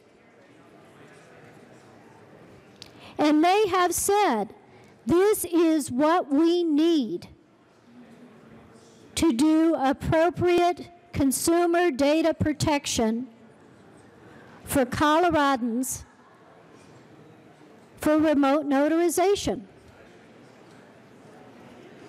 I respect their work. I respect their hard work in coming up with these provisions, which again apply broadly. Whether it is Colorado notaries doing it, whether it is companies out of state doing it, now or in the future, it is establishing those principles. Regardless of what the terms and conditions are that you click and automatically accept, and sometimes those provisions can be fairly complex and long, and sometimes they're not. Again, it's not targeted at any particular set of terms and conditions. It is establishing the basic principle for remote notarization across the board. Colorado notaries that I have heard from across the board say they are fine with this. We have also heard from remote notarization companies across the country that are fine with this. I would ask for your support. Representative Duran. Thank you, Madam Chair. House Bill 1167 is a very simple bill. First, it makes clear that Colorado is embracing remote notary technology, but wants to have a voice in how that process looks, and assures our consumers that we will protect their personal information from being shared or sold. Colorado should decide what that looks like, because we are not California, we are not Virginia, and we are not Texas. We will hear today that federal law prohibits the sale of certain information. And in a limited sense, that's true. But it does not protect all your personal information. You will hear that House Bill 1167 will prevent other out-of-state notaries from working in Colorado. I think we've shown you that that's just a scare tactic and false narrative. House Bill 1167 is supported by the Colorado Bar Association, Colorado Bankers Association, Colorado Association of Realtors, Colorado Mortgage Lenders, Land Title Association, Land Title Guarantee Company, and American Civil Liberties Association. Now, shouldn't Colorado businesses and their consumers be deciding their laws and not outside special interest? Many out-of-state remote notary providers require all your personal information be recorded during the notarial process, and that consumer consent to sharing that information with affiliated companies. House Bill 1167 will protect your personal information by limiting the recording to the Notarial Act itself. I ask you to vote yes on House Bill 1167 because we should be deciding what works best for Colorado. Vote yes to stopping the millions of dollars being made off the backs of our hardworking Coloradans.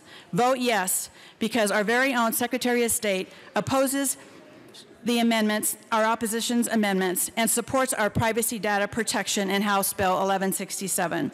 Vote yes because if we do nothing, out-of-state remote notaries will continue to laugh all the way to the bank. Thank you. Representative Rich. Thank you, Madam Chair. Members, I had the pleasure of hearing this bill not only once, but twice. First in State Affairs on February 14th, and then in Finance on March the 4th. I want to compliment the sponsors of this bill, Representative Carver and Representative Duran, because this started back in February when they first introduced the bill, but they didn't stop working with the stakeholders then. They listened to what the concerns were in State Affairs, and they went back to the table, and then they brought additional amendments when we were in Finance, and they've been very open with working with the stakeholders to make this a reality in the state of Colorado and give this opportunity to Colorado notaries. I've heard a lot from Western Colorado, the realtors, title companies, various individuals in Western Colorado, and they're very excited about this bill, and I'm asking for your support of House Bill 1167. Thank you. Representative Liston.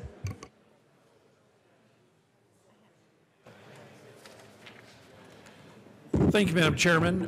Members, I rise in support of House Bill 1167. It really, and I commend the sponsors. They have done a lot of work, and they have negotiated with everybody. And, you know, we've spent a lot of time on this, and I have come to realize just how important this bill is for the public health, peace, and safety. And so it's that important. So with that, I offer Amendment L017 and ask that be displayed. So no. The amendment is properly before us. Please proceed. Thank you. No. So contrary to what you might think, so I'm offering the safety clause because this bill, we've debated it so long and so much that I don't know that the people will necessarily petition it. So I'm thinking that how important it is that we offer the safety clause so this can go into effect immediately. And with that, I will kindly withdraw the amendment L017. Is there any further discussion on the amendment? Seeing none, the question, Representative Melton. Thank you, Madam Chair. Members, I asked for a no vote because this has nothing to do with Zikas or zombies, but had you brought one that said notaries need to be post-certified, I'd have been 100% on board. Withdrew it, all right. Any further discussion on the bill? Right? Yeah, Representative Benavides.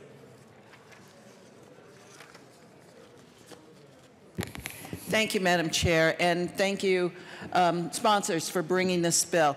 You know, we heard the remote notarization bill last year in Judiciary and then again this year, and I think that this bill really tackles some of the important pieces of that, because not this year but last year they showed us what a video looked like of a remote notarization. The majority leader showed us that. But what it did, it spanned the room where the notarization took place.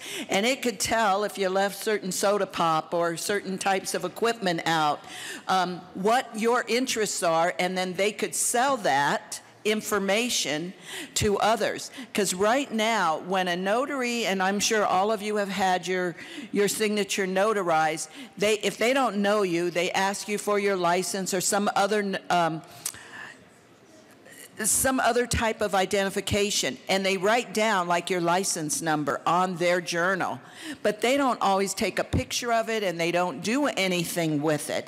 And that notary journal is really the information that's important, because all a Notary Act does is to show that you're the person you purported to be when you sign something.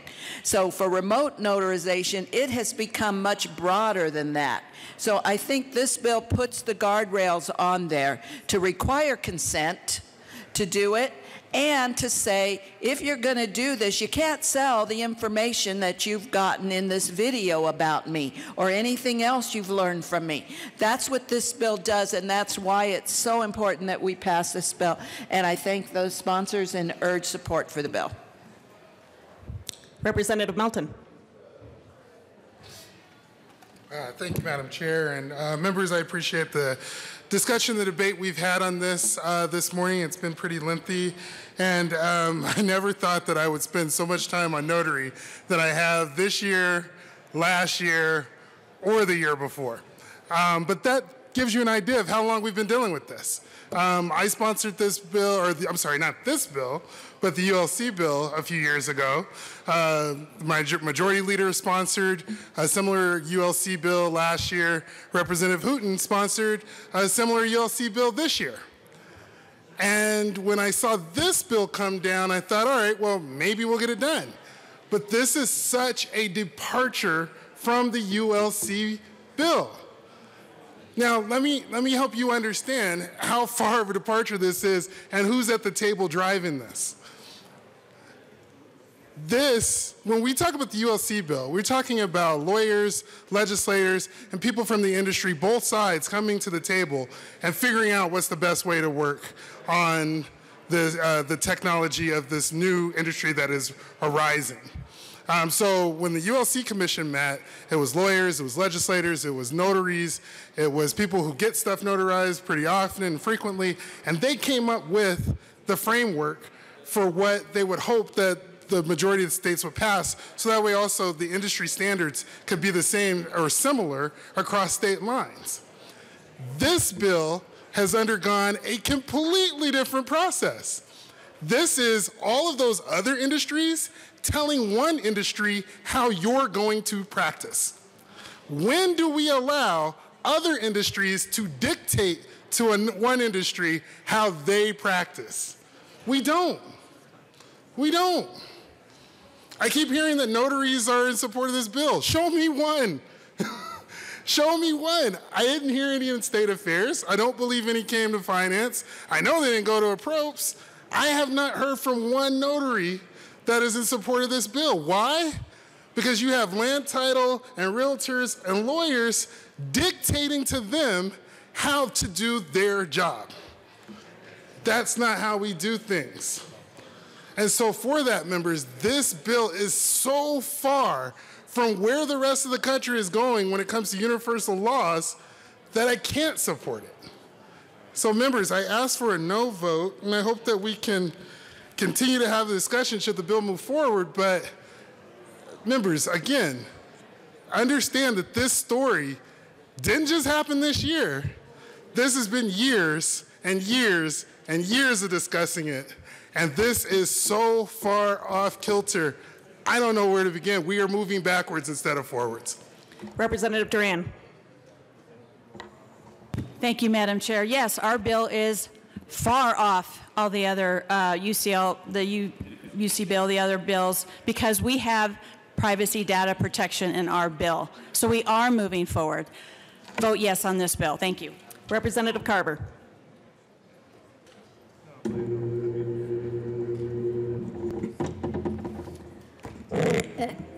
Thank you, Madam Chair. And you know, the stakeholders that we talked about, Colorado Bar Association, and many of the other stakeholders that have worked on this for the last 2 years, attended the Uniform Law Commission. And they said, we think data privacy is a critical issue. We identified this issue in stakeholder meetings in 2017 in Colorado with 5 stakeholder meetings with Secretary of State, that there must be some data privacy provisions. And the ULC said, we understand.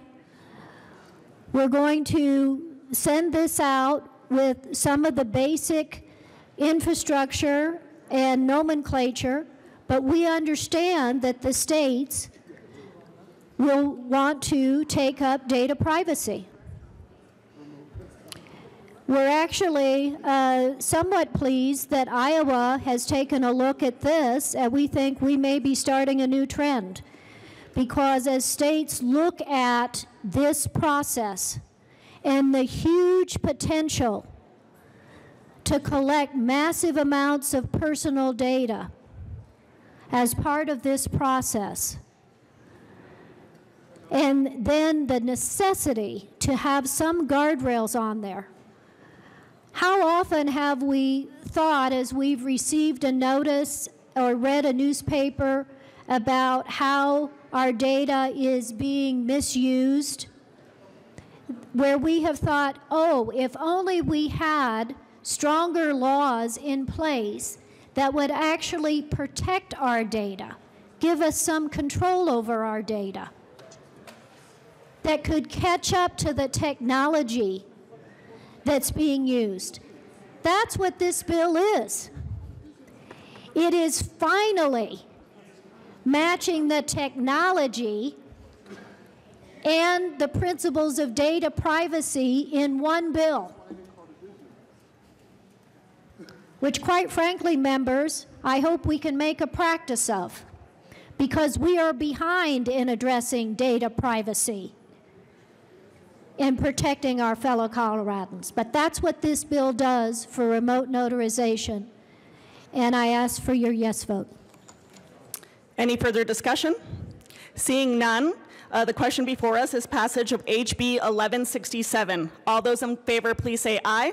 Aye. All those opposed, no? No. The ayes have it. And thankfully, we don't have to get that notarized.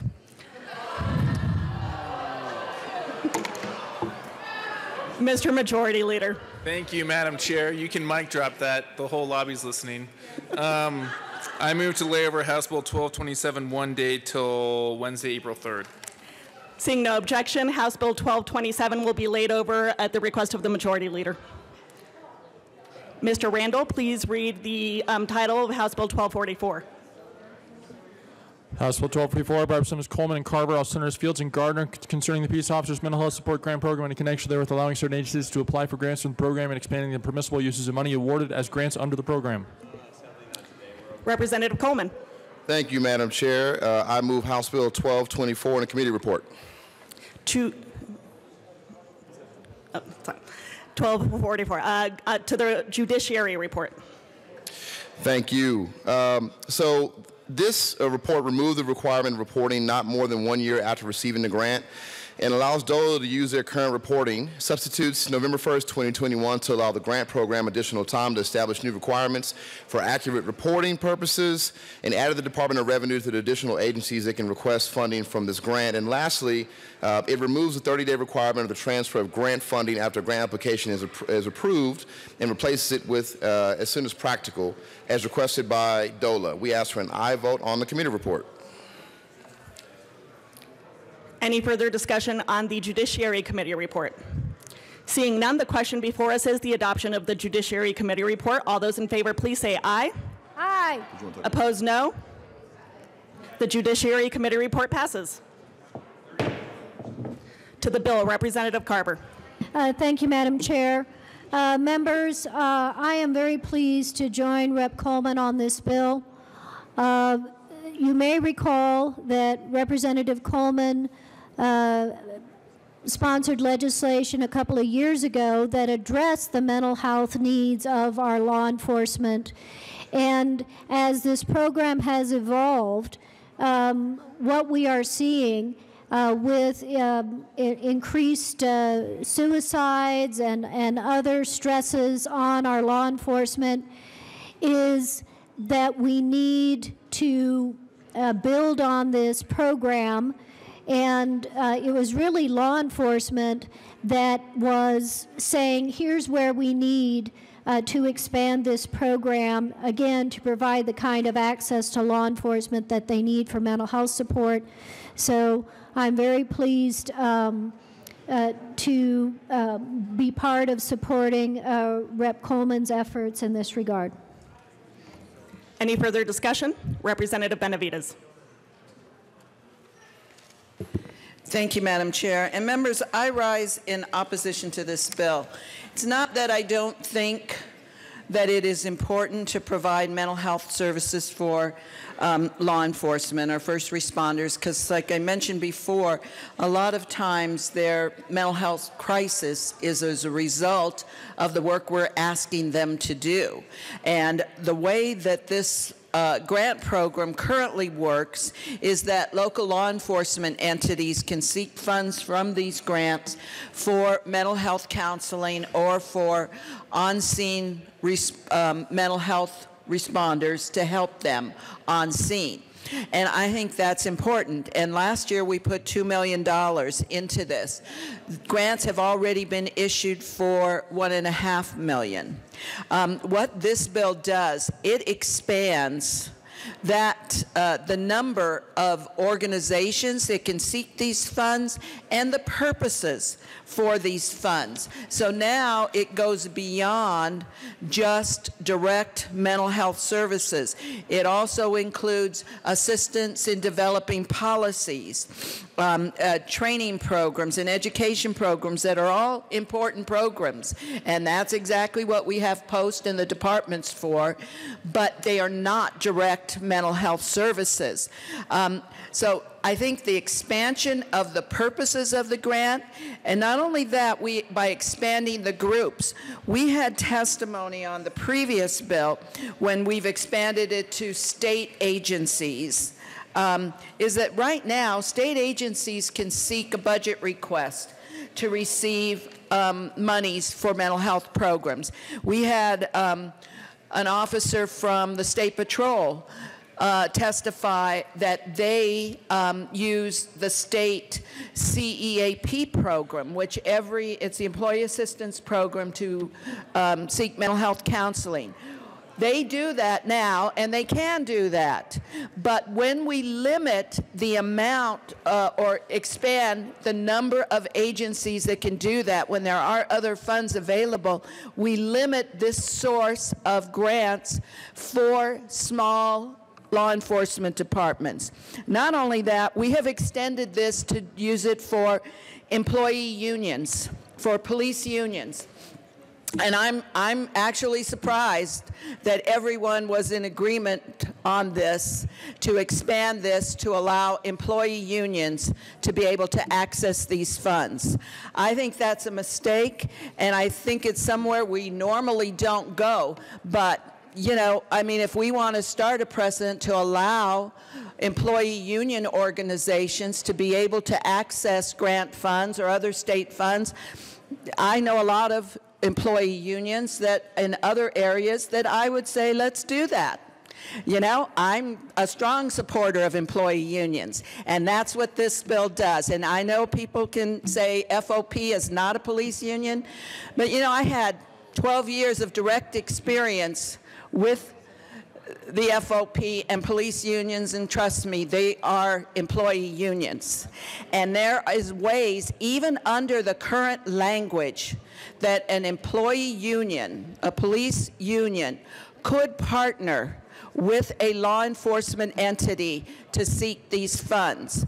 I think this expansion to other groups is a mistake, and I think it starts a slippery slope that we should not be going down. So I like the bill. If we didn't pass this bill, the existing program would stay in place. That existing program provides grant funding to small and local law enforcement entities.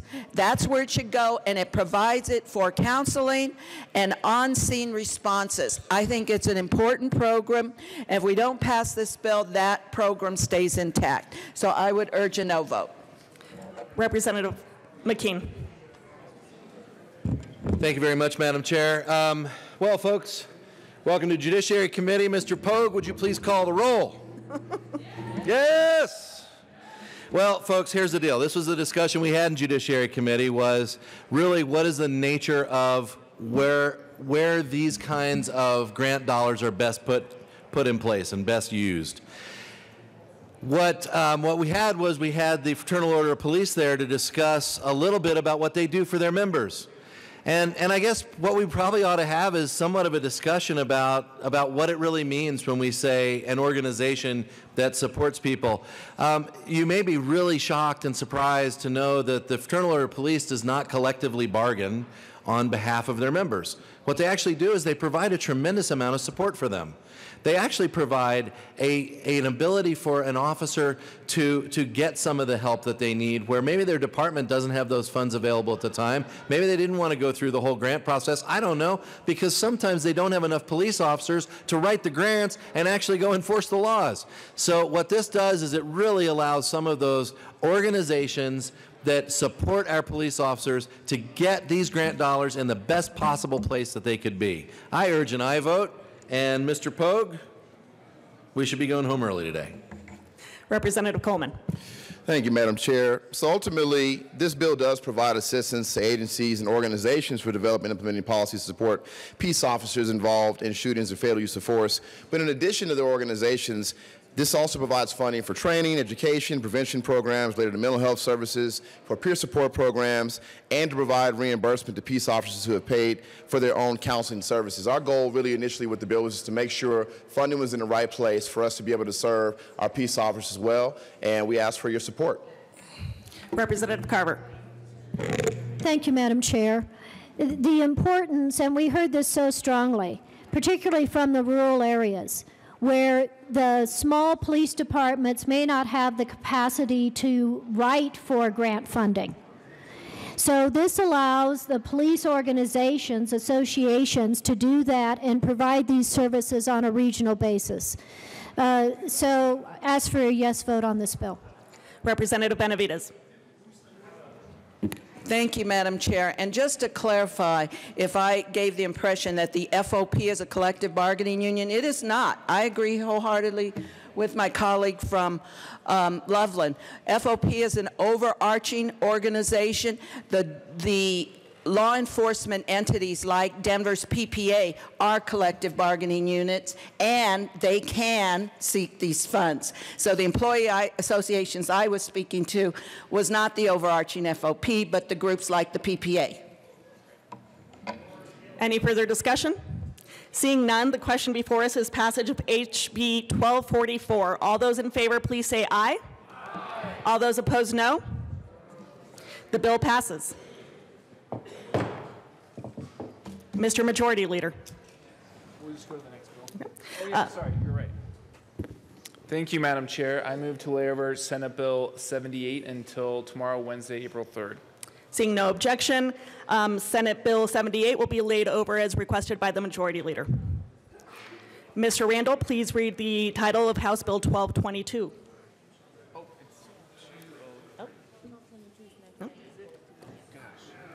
Mr. Majority Leader. Thank you, Madam Chair. I move to lay over House Bill 1222 until tomorrow, Wednesday, May 3rd. Or May 3rd, I'm sorry. Tomorrow, April 3rd. Sorry, April 3rd. Any discussion? Seeing none, the House Bill 1222 will be laid over as requested by the Majority Leader. Mr. Randall, please read the title of Senate Bill 203. Senate Bill 203 by Senators Feinberg, also Representatives Garnett and Neville, concerning payment of expenses of the Legislative Department. Mr. Majority Leader. Thank you, Madam Chair. I move Senate Bill 203.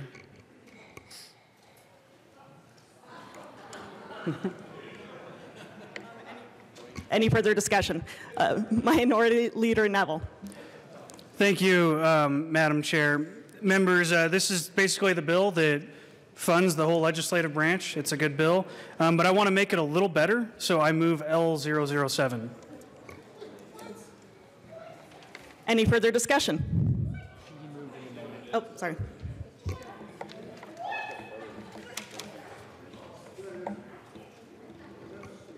The amendment is properly displayed. Mr. Majority Leader, please proceed. Thank you, Madam Chair. And members, this is the Legislative Department's budget. There are a lot of good things in this budget that I'll talk about after we discuss this amendment. Mr. Minority Leader. Thank you, Madam Chair. Members, essentially, if you ask our nonpartisan staff and everything, the main organization that they actually rely on and utilize in their research request and everything is NCSL. So the current budget that we have actually does provide funding for NCSL. What this does is actually saves us about $135,000 on a different organization called CSG West that isn't actually utilized by our nonpartisan staff. So I don't think we need to be funding them through the government. So this would eliminate that funding and save us that $135,000. Mr. Majority Leader. Thank you, Madam Chair. And you know, the Minority Leader brings up some really important points. For years now, CSG West has come to this Capitol and tried to increase our membership dues. For the last 2 years, we have argued and we have worked with and tried to work with them to decrease those dues so that they better reflect how our membership works with CSG. So last year our dues were $135,000 after we negotiated with them. Then they came back this year and they said that they raised them back up to $180,000. So we've gone back and forth and back and forth.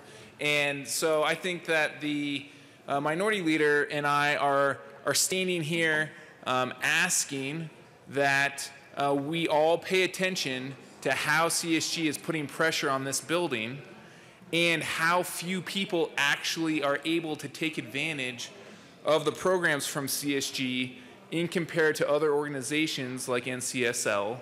I'm not saying that the programs that CSG has aren't of high quality. I think for the few members who have been able to take advantage of them, they are high quality, but the dues have got to reflect how many people in our entire General Assembly are able to take advantage of those programs. Now this sort of sends a message that, you know what, at some point, if we continue to go down this path, we just may not be a part of CSG. Now I know there's many members of this General Assembly who love CSG, and I think they're going to speak to the importance of this. I know one of our members was elected vice president of the organization, which is a huge accomplishment, and I want to commend her on that accomplishment, Representative Arndt. And it's not a reflection of any of our members, but I do think that it's important that CSG listens to this General Assembly when we say, hey, you are charging us way too much money for what we are getting out of it. Representative Landgraf, I'm sorry. Thank you, members. I support this amendment, and I have taken advantage of many of their programs, and they've been wonderful programs. But I do agree that not only should things be in balance, but we do have other organizations that we should consider funding, and we can do that from what we're going to save here. So I would ask for a yes vote on this wonderful amendment. Representative Kraft-Tharp. Thank you, and I would ask for a no vote. So I have participated in CSG activities. And if you haven't, then I would encourage you to do so. So for example, the CSG has a week-long legislative orientation that many of you may have applied for. I went. It's probably one of the highest quality events that I've been to, that it's bipartisan, like really bipartisan. and it's about how people can work together and how you can be effective as a legislator. I think in terms of when you look at the different conferences, they do have some of the more higher quality policy conferences. So I think it would be a real shame if we did not participate. And I think it's worth the money, but it's only worth the money if each and every one of us attend. And so I think that that is on us, and that we all need to make a point to be able to attend their conferences, and then the new folks need to attend their freshman orientation in the fall. Representative Michelson-Janae. Thank you, Madam Chair. I also ask for a no vote on this amendment. I had the opportunity to take part, actually with Representative Ransom. We went to a number of conferences on Medicaid together that were truly, truly bipartisan conferences, in that the people who were presenting to us were both presenting from a left or a right perspective, and we had the opportunity to learn and dialogue and talk together, and I think it made us better members of the Public Health Committee. Other conferences that I've gone to have also been of the absolute highest quality, and if you're not taking advantage of them, you're missing out on an opportunity to learn in a way that is unique and very, very important. So I would ask for a no vote, please. Representative Melton? Nope. Thank you, Madam Chair, and I ask for a no vote on this amendment as well. A few years ago, I had the opportunity to serve on an actual task force that was commissioned by CSG and NCSL, and I could tell you that those task force really do a lot of great work in terms of crafting legislation and legislative ideas for states to then go back and tweak and reenact in their own states. The one I did was on hiring and retention for people with disabilities. And that is a huge issue that many states are struggling to tackle. We were able to get together, share ideas, and really came out of that task force with a lot of great ideas. So to cut the funding that we're providing for CSG and removing our membership, I believe would put us at a detriment for being able to use CSG as a resource, as one to bring ideas and then also share the many great ideas that Colorado's doing. So I ask for a no vote on this amendment. Representative Arndt. Thank you, Madam Chair. I also vote, ask for a strong no on this amendment because, you know, CSG West is part of CSG, and as you know, many of you in this body have already asked me for recommendation letters for the Western Leadership Academy. That goes away. Henry Toll qualification, people have asked me for letters of recommendation from that. That goes away. Yes, you can still attend the conference and you pay, but once we don't pay our dues, there's only one other state in the CSG West group that doesn't pay dues, and that's Arizona. And not a single legislator attends the conference or can partake in any of the leadership stuff. The other thing is, you know, we did a whole juvenile judicial reform project with Senator Pete Lee, and that was all done through CSGS. The other thing that they've done is they hold a conference for our nonpartisan staff here, and that's just some things that aren't very visible to us. But let me just read you the list. Speaker Casey Becker, Toll Fellow. Jenny Arndt, Toll Fellow, NWLA. Janet Buckner, Speaker Pro Tem, WLA. Mark Catlin, WLA. Susan Lontine, WLA. Angela Williams, Toll. Polly Lawrence, Toll. Chris Hansen, WLA. Kimmy Lewis, WLA. Barbara McLaughlin, WLA. Kim Ransom, WLA. Perry Buck, WLA. Senator Crowder, Senator Joanne Janal, Representative Tracy Kraft Tharp, Senator Brittany Pedersen, and Lois Landgraf was a Toll, but all those others were WLA. CSG West has a huge footprint. The other thing is they have committees that pertain to just the western states. I was vice chair of the Ag Committee for 2 years. Representative Hansen can talk about his work on the Energy Committee. I couldn't be more emphatic in urging a no vote on this amendment. Representative Catlin. Thank you, Madam Chair. It's an honor to serve with you. It is an honor to serve with you, sir. She's the first one I met when we came back this year, so it is an honor. Thank you, sir. I'm down here today because I am a graduate of the Western Leadership Academy. I was there this last fall. It was good for me because of 2 or 3 reasons. The first 2 reasons are Representative Lontine, and the other one is Representative Buckner. We went through class together. I got to be friends with people that I'd been around for 2 years. I didn't know enough about them. I had no idea where they were from, what they did, you know, all those kind of things. That was good for me. That was good for this House of Representatives. That was good for the state of Colorado. The other thing is I met a number of people, a good number of people from all over the western part of the United States, finding out what our issues were and how much we did have in common and how much the same issues we're dealing with west-wide.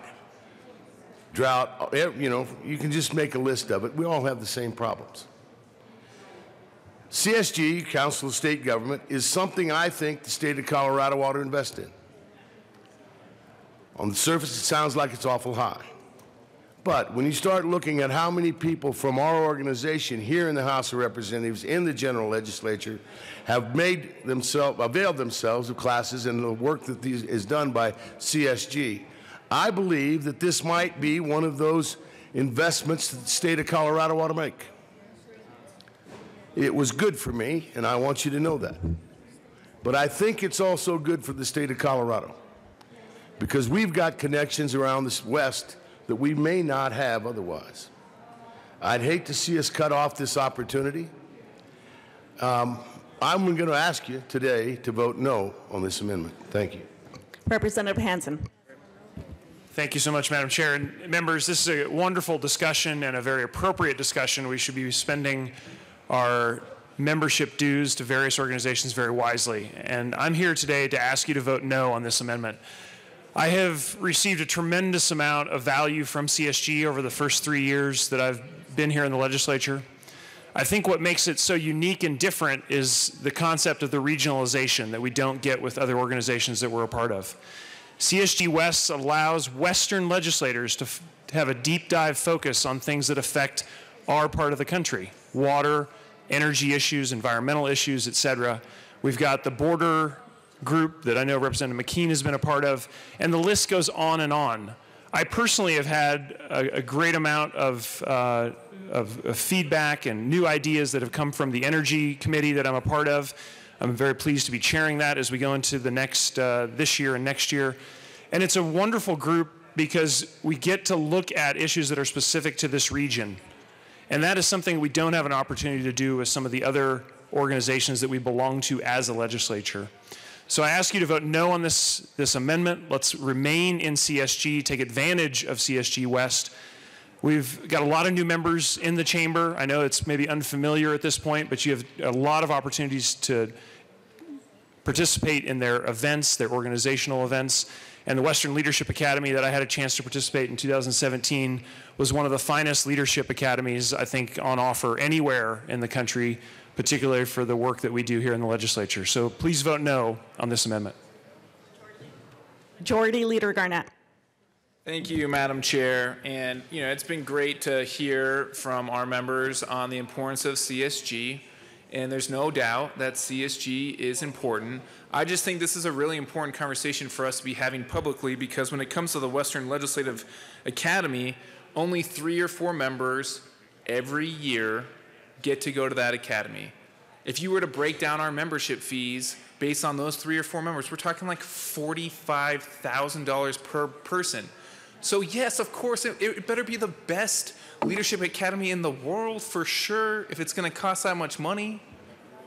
But I would hope that we can send a message that if we negotiate a contract 1 year, that you don't come back the next year and ask for an increased amount that we had to go and fight about the year before, and nothing has changed except the fact that you're, you know, having us go through this whole process again. So with that, I would ask for a no vote on this amendment, but this is an important conversation for us to have publicly. Any further discussion on the amendment? Representative Landgraf. Thank you, members. I'm sure you'll be shocked to know that I made a mistake. I actually do not support this because I did do the Legislative Academy and I did the Henry Toll Fellowship, and I have gone to several of their conferences, and they are excellent conferences, and they are bipartisan, and They're not as good as the National Foundation of Women Legislators that you will be hearing about later, but they are very good. So I would ask for a no vote. Minority Leader Neville. Thank you, Madam Chair. And again, members, I think the Majority Leader actually did a good job. We are talking about 2 to 3, maybe 4 total tops legislators get to go to this. You break down those costs, you are literally looking at over $40,000 per person for a junket, a government-funded junket for $40,000. That's way too much, and that's even at the lower negotiated rate. So I urge a yes vote on this amendment. We should be saving the taxpayer money, not sending legislators at these really expensive trips when we're not seeing the bang for our buck. There's other organizations that actually do provide research that our nonpartisan staff utilizes. This is not one of them. That is the sole thing that this money is going for. So I urge a yes vote on this amendment. Representative Sandridge. Thank you, Madam Chair. I'm definitely in support of this amendment. If you look for the bang for the buck, the amount of people who actually utilize this, it's egregious. I mean, if we had a better bang for the buck, I think it would be something that we could utilize. But you know, this is abuse of taxpayers' money. First thing, I'd like to also say thank you, taxpayer, for these big numbers too, for supporting these big numbers. But let's respect the taxpayers' money and support this amendment. Thank you. Any further discussion on the amendment? Representative Valdez. Thank you, Madam Chair. My question is, in that time frame that you're at this conference, what do you learn, and do you continue to move that knowledge forward and educate others to become individuals with ethics and morals and leadership? Any further discussion? Seeing none, the question before us is adoption of amendment.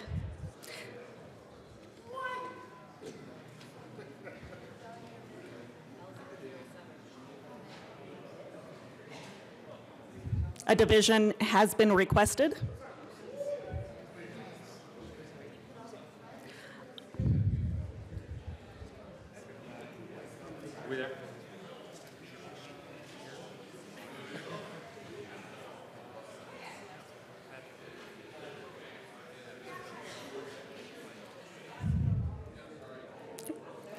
A division has been requested. All those in the chamber not entitled to vote, please be seated.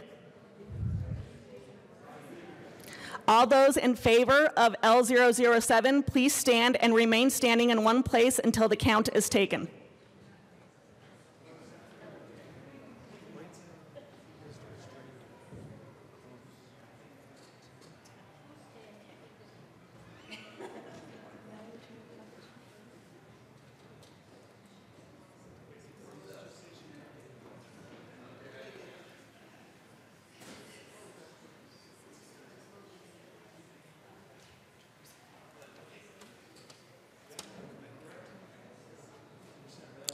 You may be seated.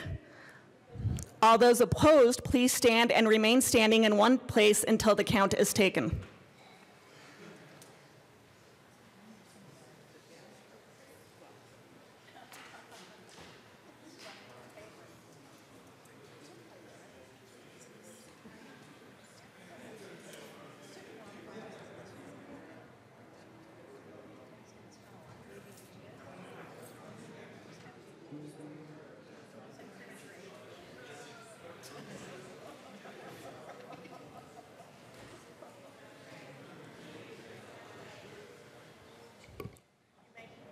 You may be seated. Amendment L007 is lost.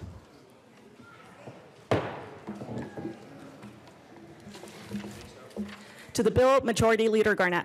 Thank you, Madam Chair. And members, there are some really important things in this budget that we should all just point out.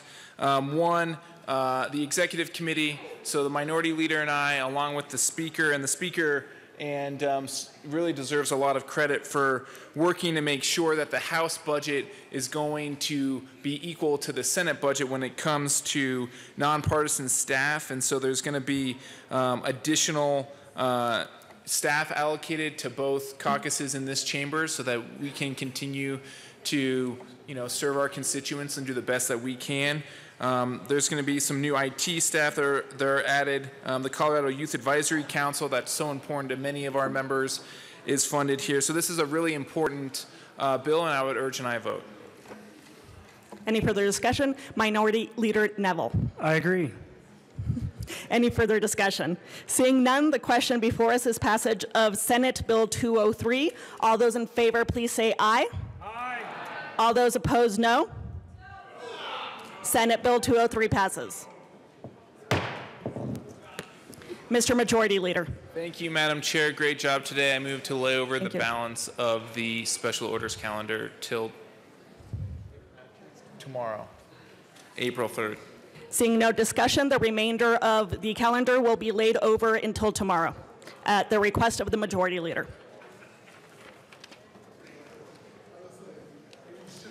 Mr. Majority Leader. Thank you, Madam Chair. I move the committee rise and report. Seeing no objection, the committee will rise and report.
The House will come to order.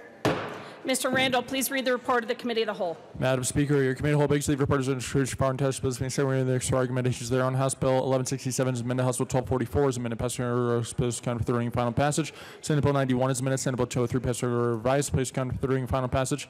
House Bill 1076, House Bill 1168, House Bill 1222, House Bill 1227, House Bill 1231, and Senate Bill 78 are laid over until April 3rd, 2019, retaining their place on the calendar. Representative Caraveo. You have heard the motion. There are two amendments at the desk. Mr. Randall, please read the Melton amendment to the report of the Committee of the Whole. Representative Melton moved to amend the report of the Committee of the Whole to reverse the action taken by the committee and not adopting the following Melton Amendment L007, House Bill 1167. Shows has been passed. The House Bill 1167 as amended passed. Representative Melton. Thank you, Madam Speaker. I move the first Melton Amendment to the Committee of the Whole report. Please proceed. Thank you, Madam Speaker. So as we discussed during the second reading, the definition for remote notary system in the bill is too broad. And the amendment that was added on is still too broad. It would actually capture devices and software and things used in the notary system. So it could actually capture the browser that the person is using. It could capture the camera that the person is using. It is far too broad. It needs to be narrowed down to the act and the individuals that are doing the act. With that, members, I would ask for an aye vote. Any Representative Carver?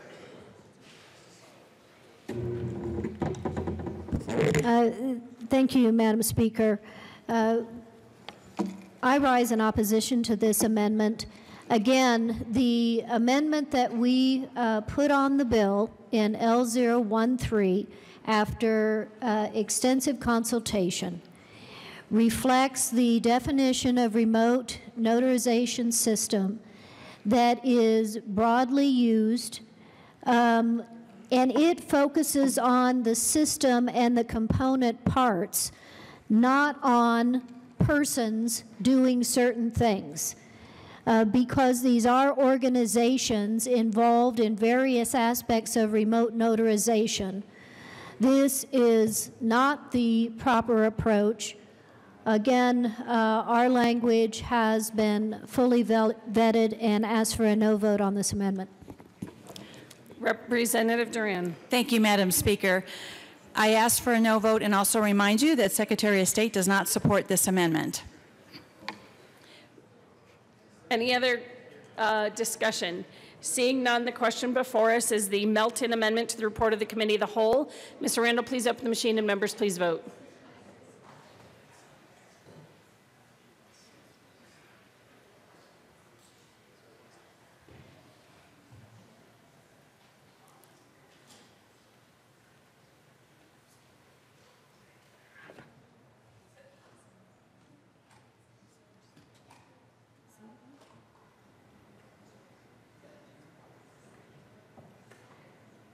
Representative Jackson. Please close the machine. With 17 aye votes, 46 no votes, and 2 excused, the Melton Amendment to the report of the Committee of the Whole is lost. Mr. Randall, please read the second Melton Amendment to the report of the Committee of the Whole. Representative Melton moved to amend the report of the Committee of the Whole to reverse the action taken by the committee in not adopting the following Melton Amendment L016 to House Bill 1167 showed the amendment passed. That amendment L013 did not pass, and the House Bill 1167 as amended passed. Representative Melton. Thank you, Madam Speaker. I move the second Melton Amendment to the Committee of the Whole. Please proceed. Thank you, Madam Speaker. We also discussed the fact that this bill still remains to have scripts in the bill. We don't put scripts, specific language that the person has to say while they're doing their job. I mean, you talk about micromanagement.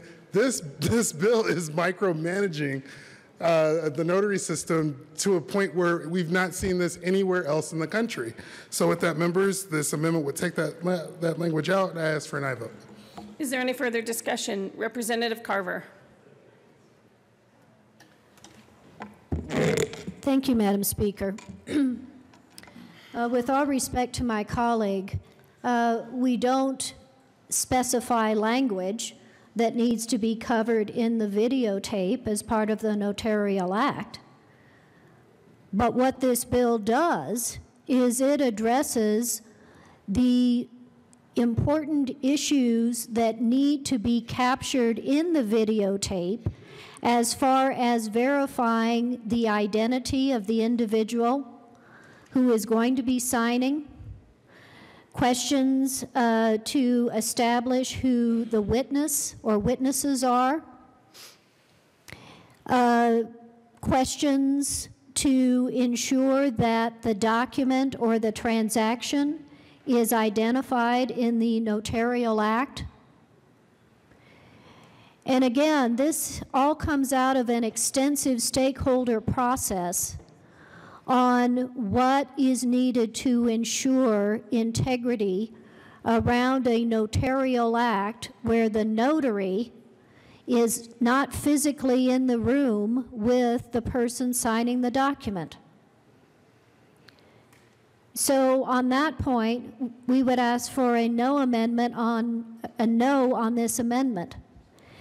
The other thing that this amendment does, which perhaps is not apparent in reading the amendment, is it deletes the language that limits the video recording to just the Notarial Act.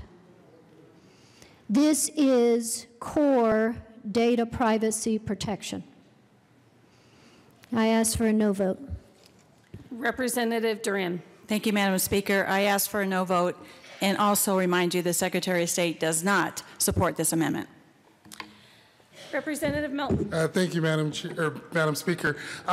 Correct. This does remove also the provisions around recording. Again, just because you don't collect the data does not mean that is the best way to protect it. There are times where you actually need to have that data in order to back it up, in order to back up something that the consumer is saying that they need to go back and review. So again, just by not having it that's not a solution. So again, I would ask for an aye vote on this amendment. Representative Neville. Van Winkle.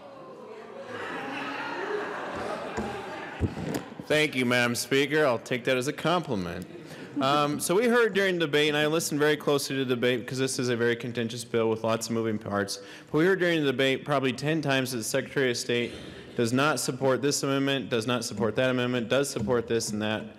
In particular, this amendment here, I'd like to know why the Secretary of State does not support this amendment and not just saying the Secretary of State does not support this.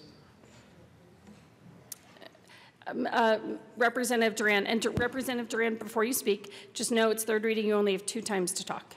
So this is your last. Thank you, Madam Chair. The Secretary of State or Speaker has stated that what's most important to them is our consumer protection of their privacy data. That's why. They don't want anything that's going to interfere with protecting our consumers' privacy, their information being sold, shared, and beyond. Is there any further discussion? Seeing none, the question before us is the second Melton Amendment to the report of the Committee of the Whole. Mr. Randall, please open the machine, and members, please vote.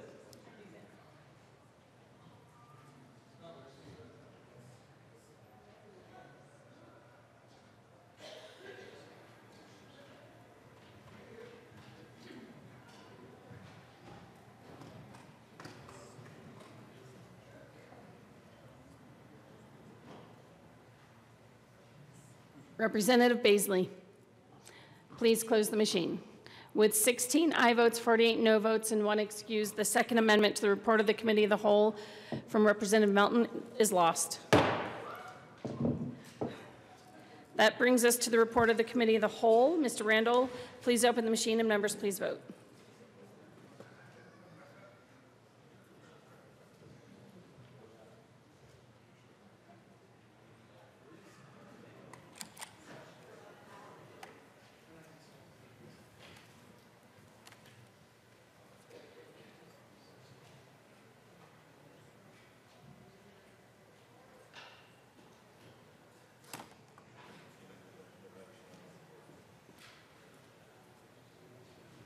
Representative Benavidez, please close the machine.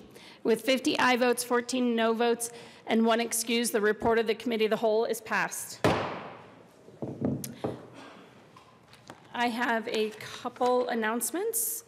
Representative Lewis will replace Representative Williams in State Affairs today only. Representative Landgraf will substitute for Representative Williams in Business today only. Any other announcements or introductions? Representative Gray. Thank you, Madam Chair. House Transportation and Local Government, I think I've spoken to most of you, but we have one bill up today, House Bill 1246. It includes the chair of the Business and Labor Affairs Committee, who also has a meeting at that same time, so I want to start as quickly as possible. So exactly 5 minutes after we're done here, we'll start that hearing. Thank you very much. Representative Kraft-Tharp. Thank you. Business Affairs and Labor Committee will be meeting in LSB A to hear for action only House Bill 1234. Thank you. Representative Sane. Thank you, Madam Speaker. I have gotten permission from the Majority Leader, Minority Leader, and asked for permission to be excused April 3rd, 4th, and 5th. Absolutely. Just teasing. Just teasing, Representative Sane. I love you. Come here. Representative McKean. I mean, it's okay. You can come on up if you want to. Thank you. Thank you, Madam Speaker. I request permission to be gone Thursday, April the 4th. And you're welcome to be as joyous as you would like to be. I'm so sad. Permission granted. Representative Escar. Thank you, Madam Speaker. Members, we know that we're about to walk into a rough week, so what better way to get ready than a massage? Our massage therapist will be here tomorrow, April 3rd, from 8:30 to 2 at the Capitol first floor. So put that in your calendars, 8:30 to 2. We will have free chair massages on the first floor. Any other announcements or introductions?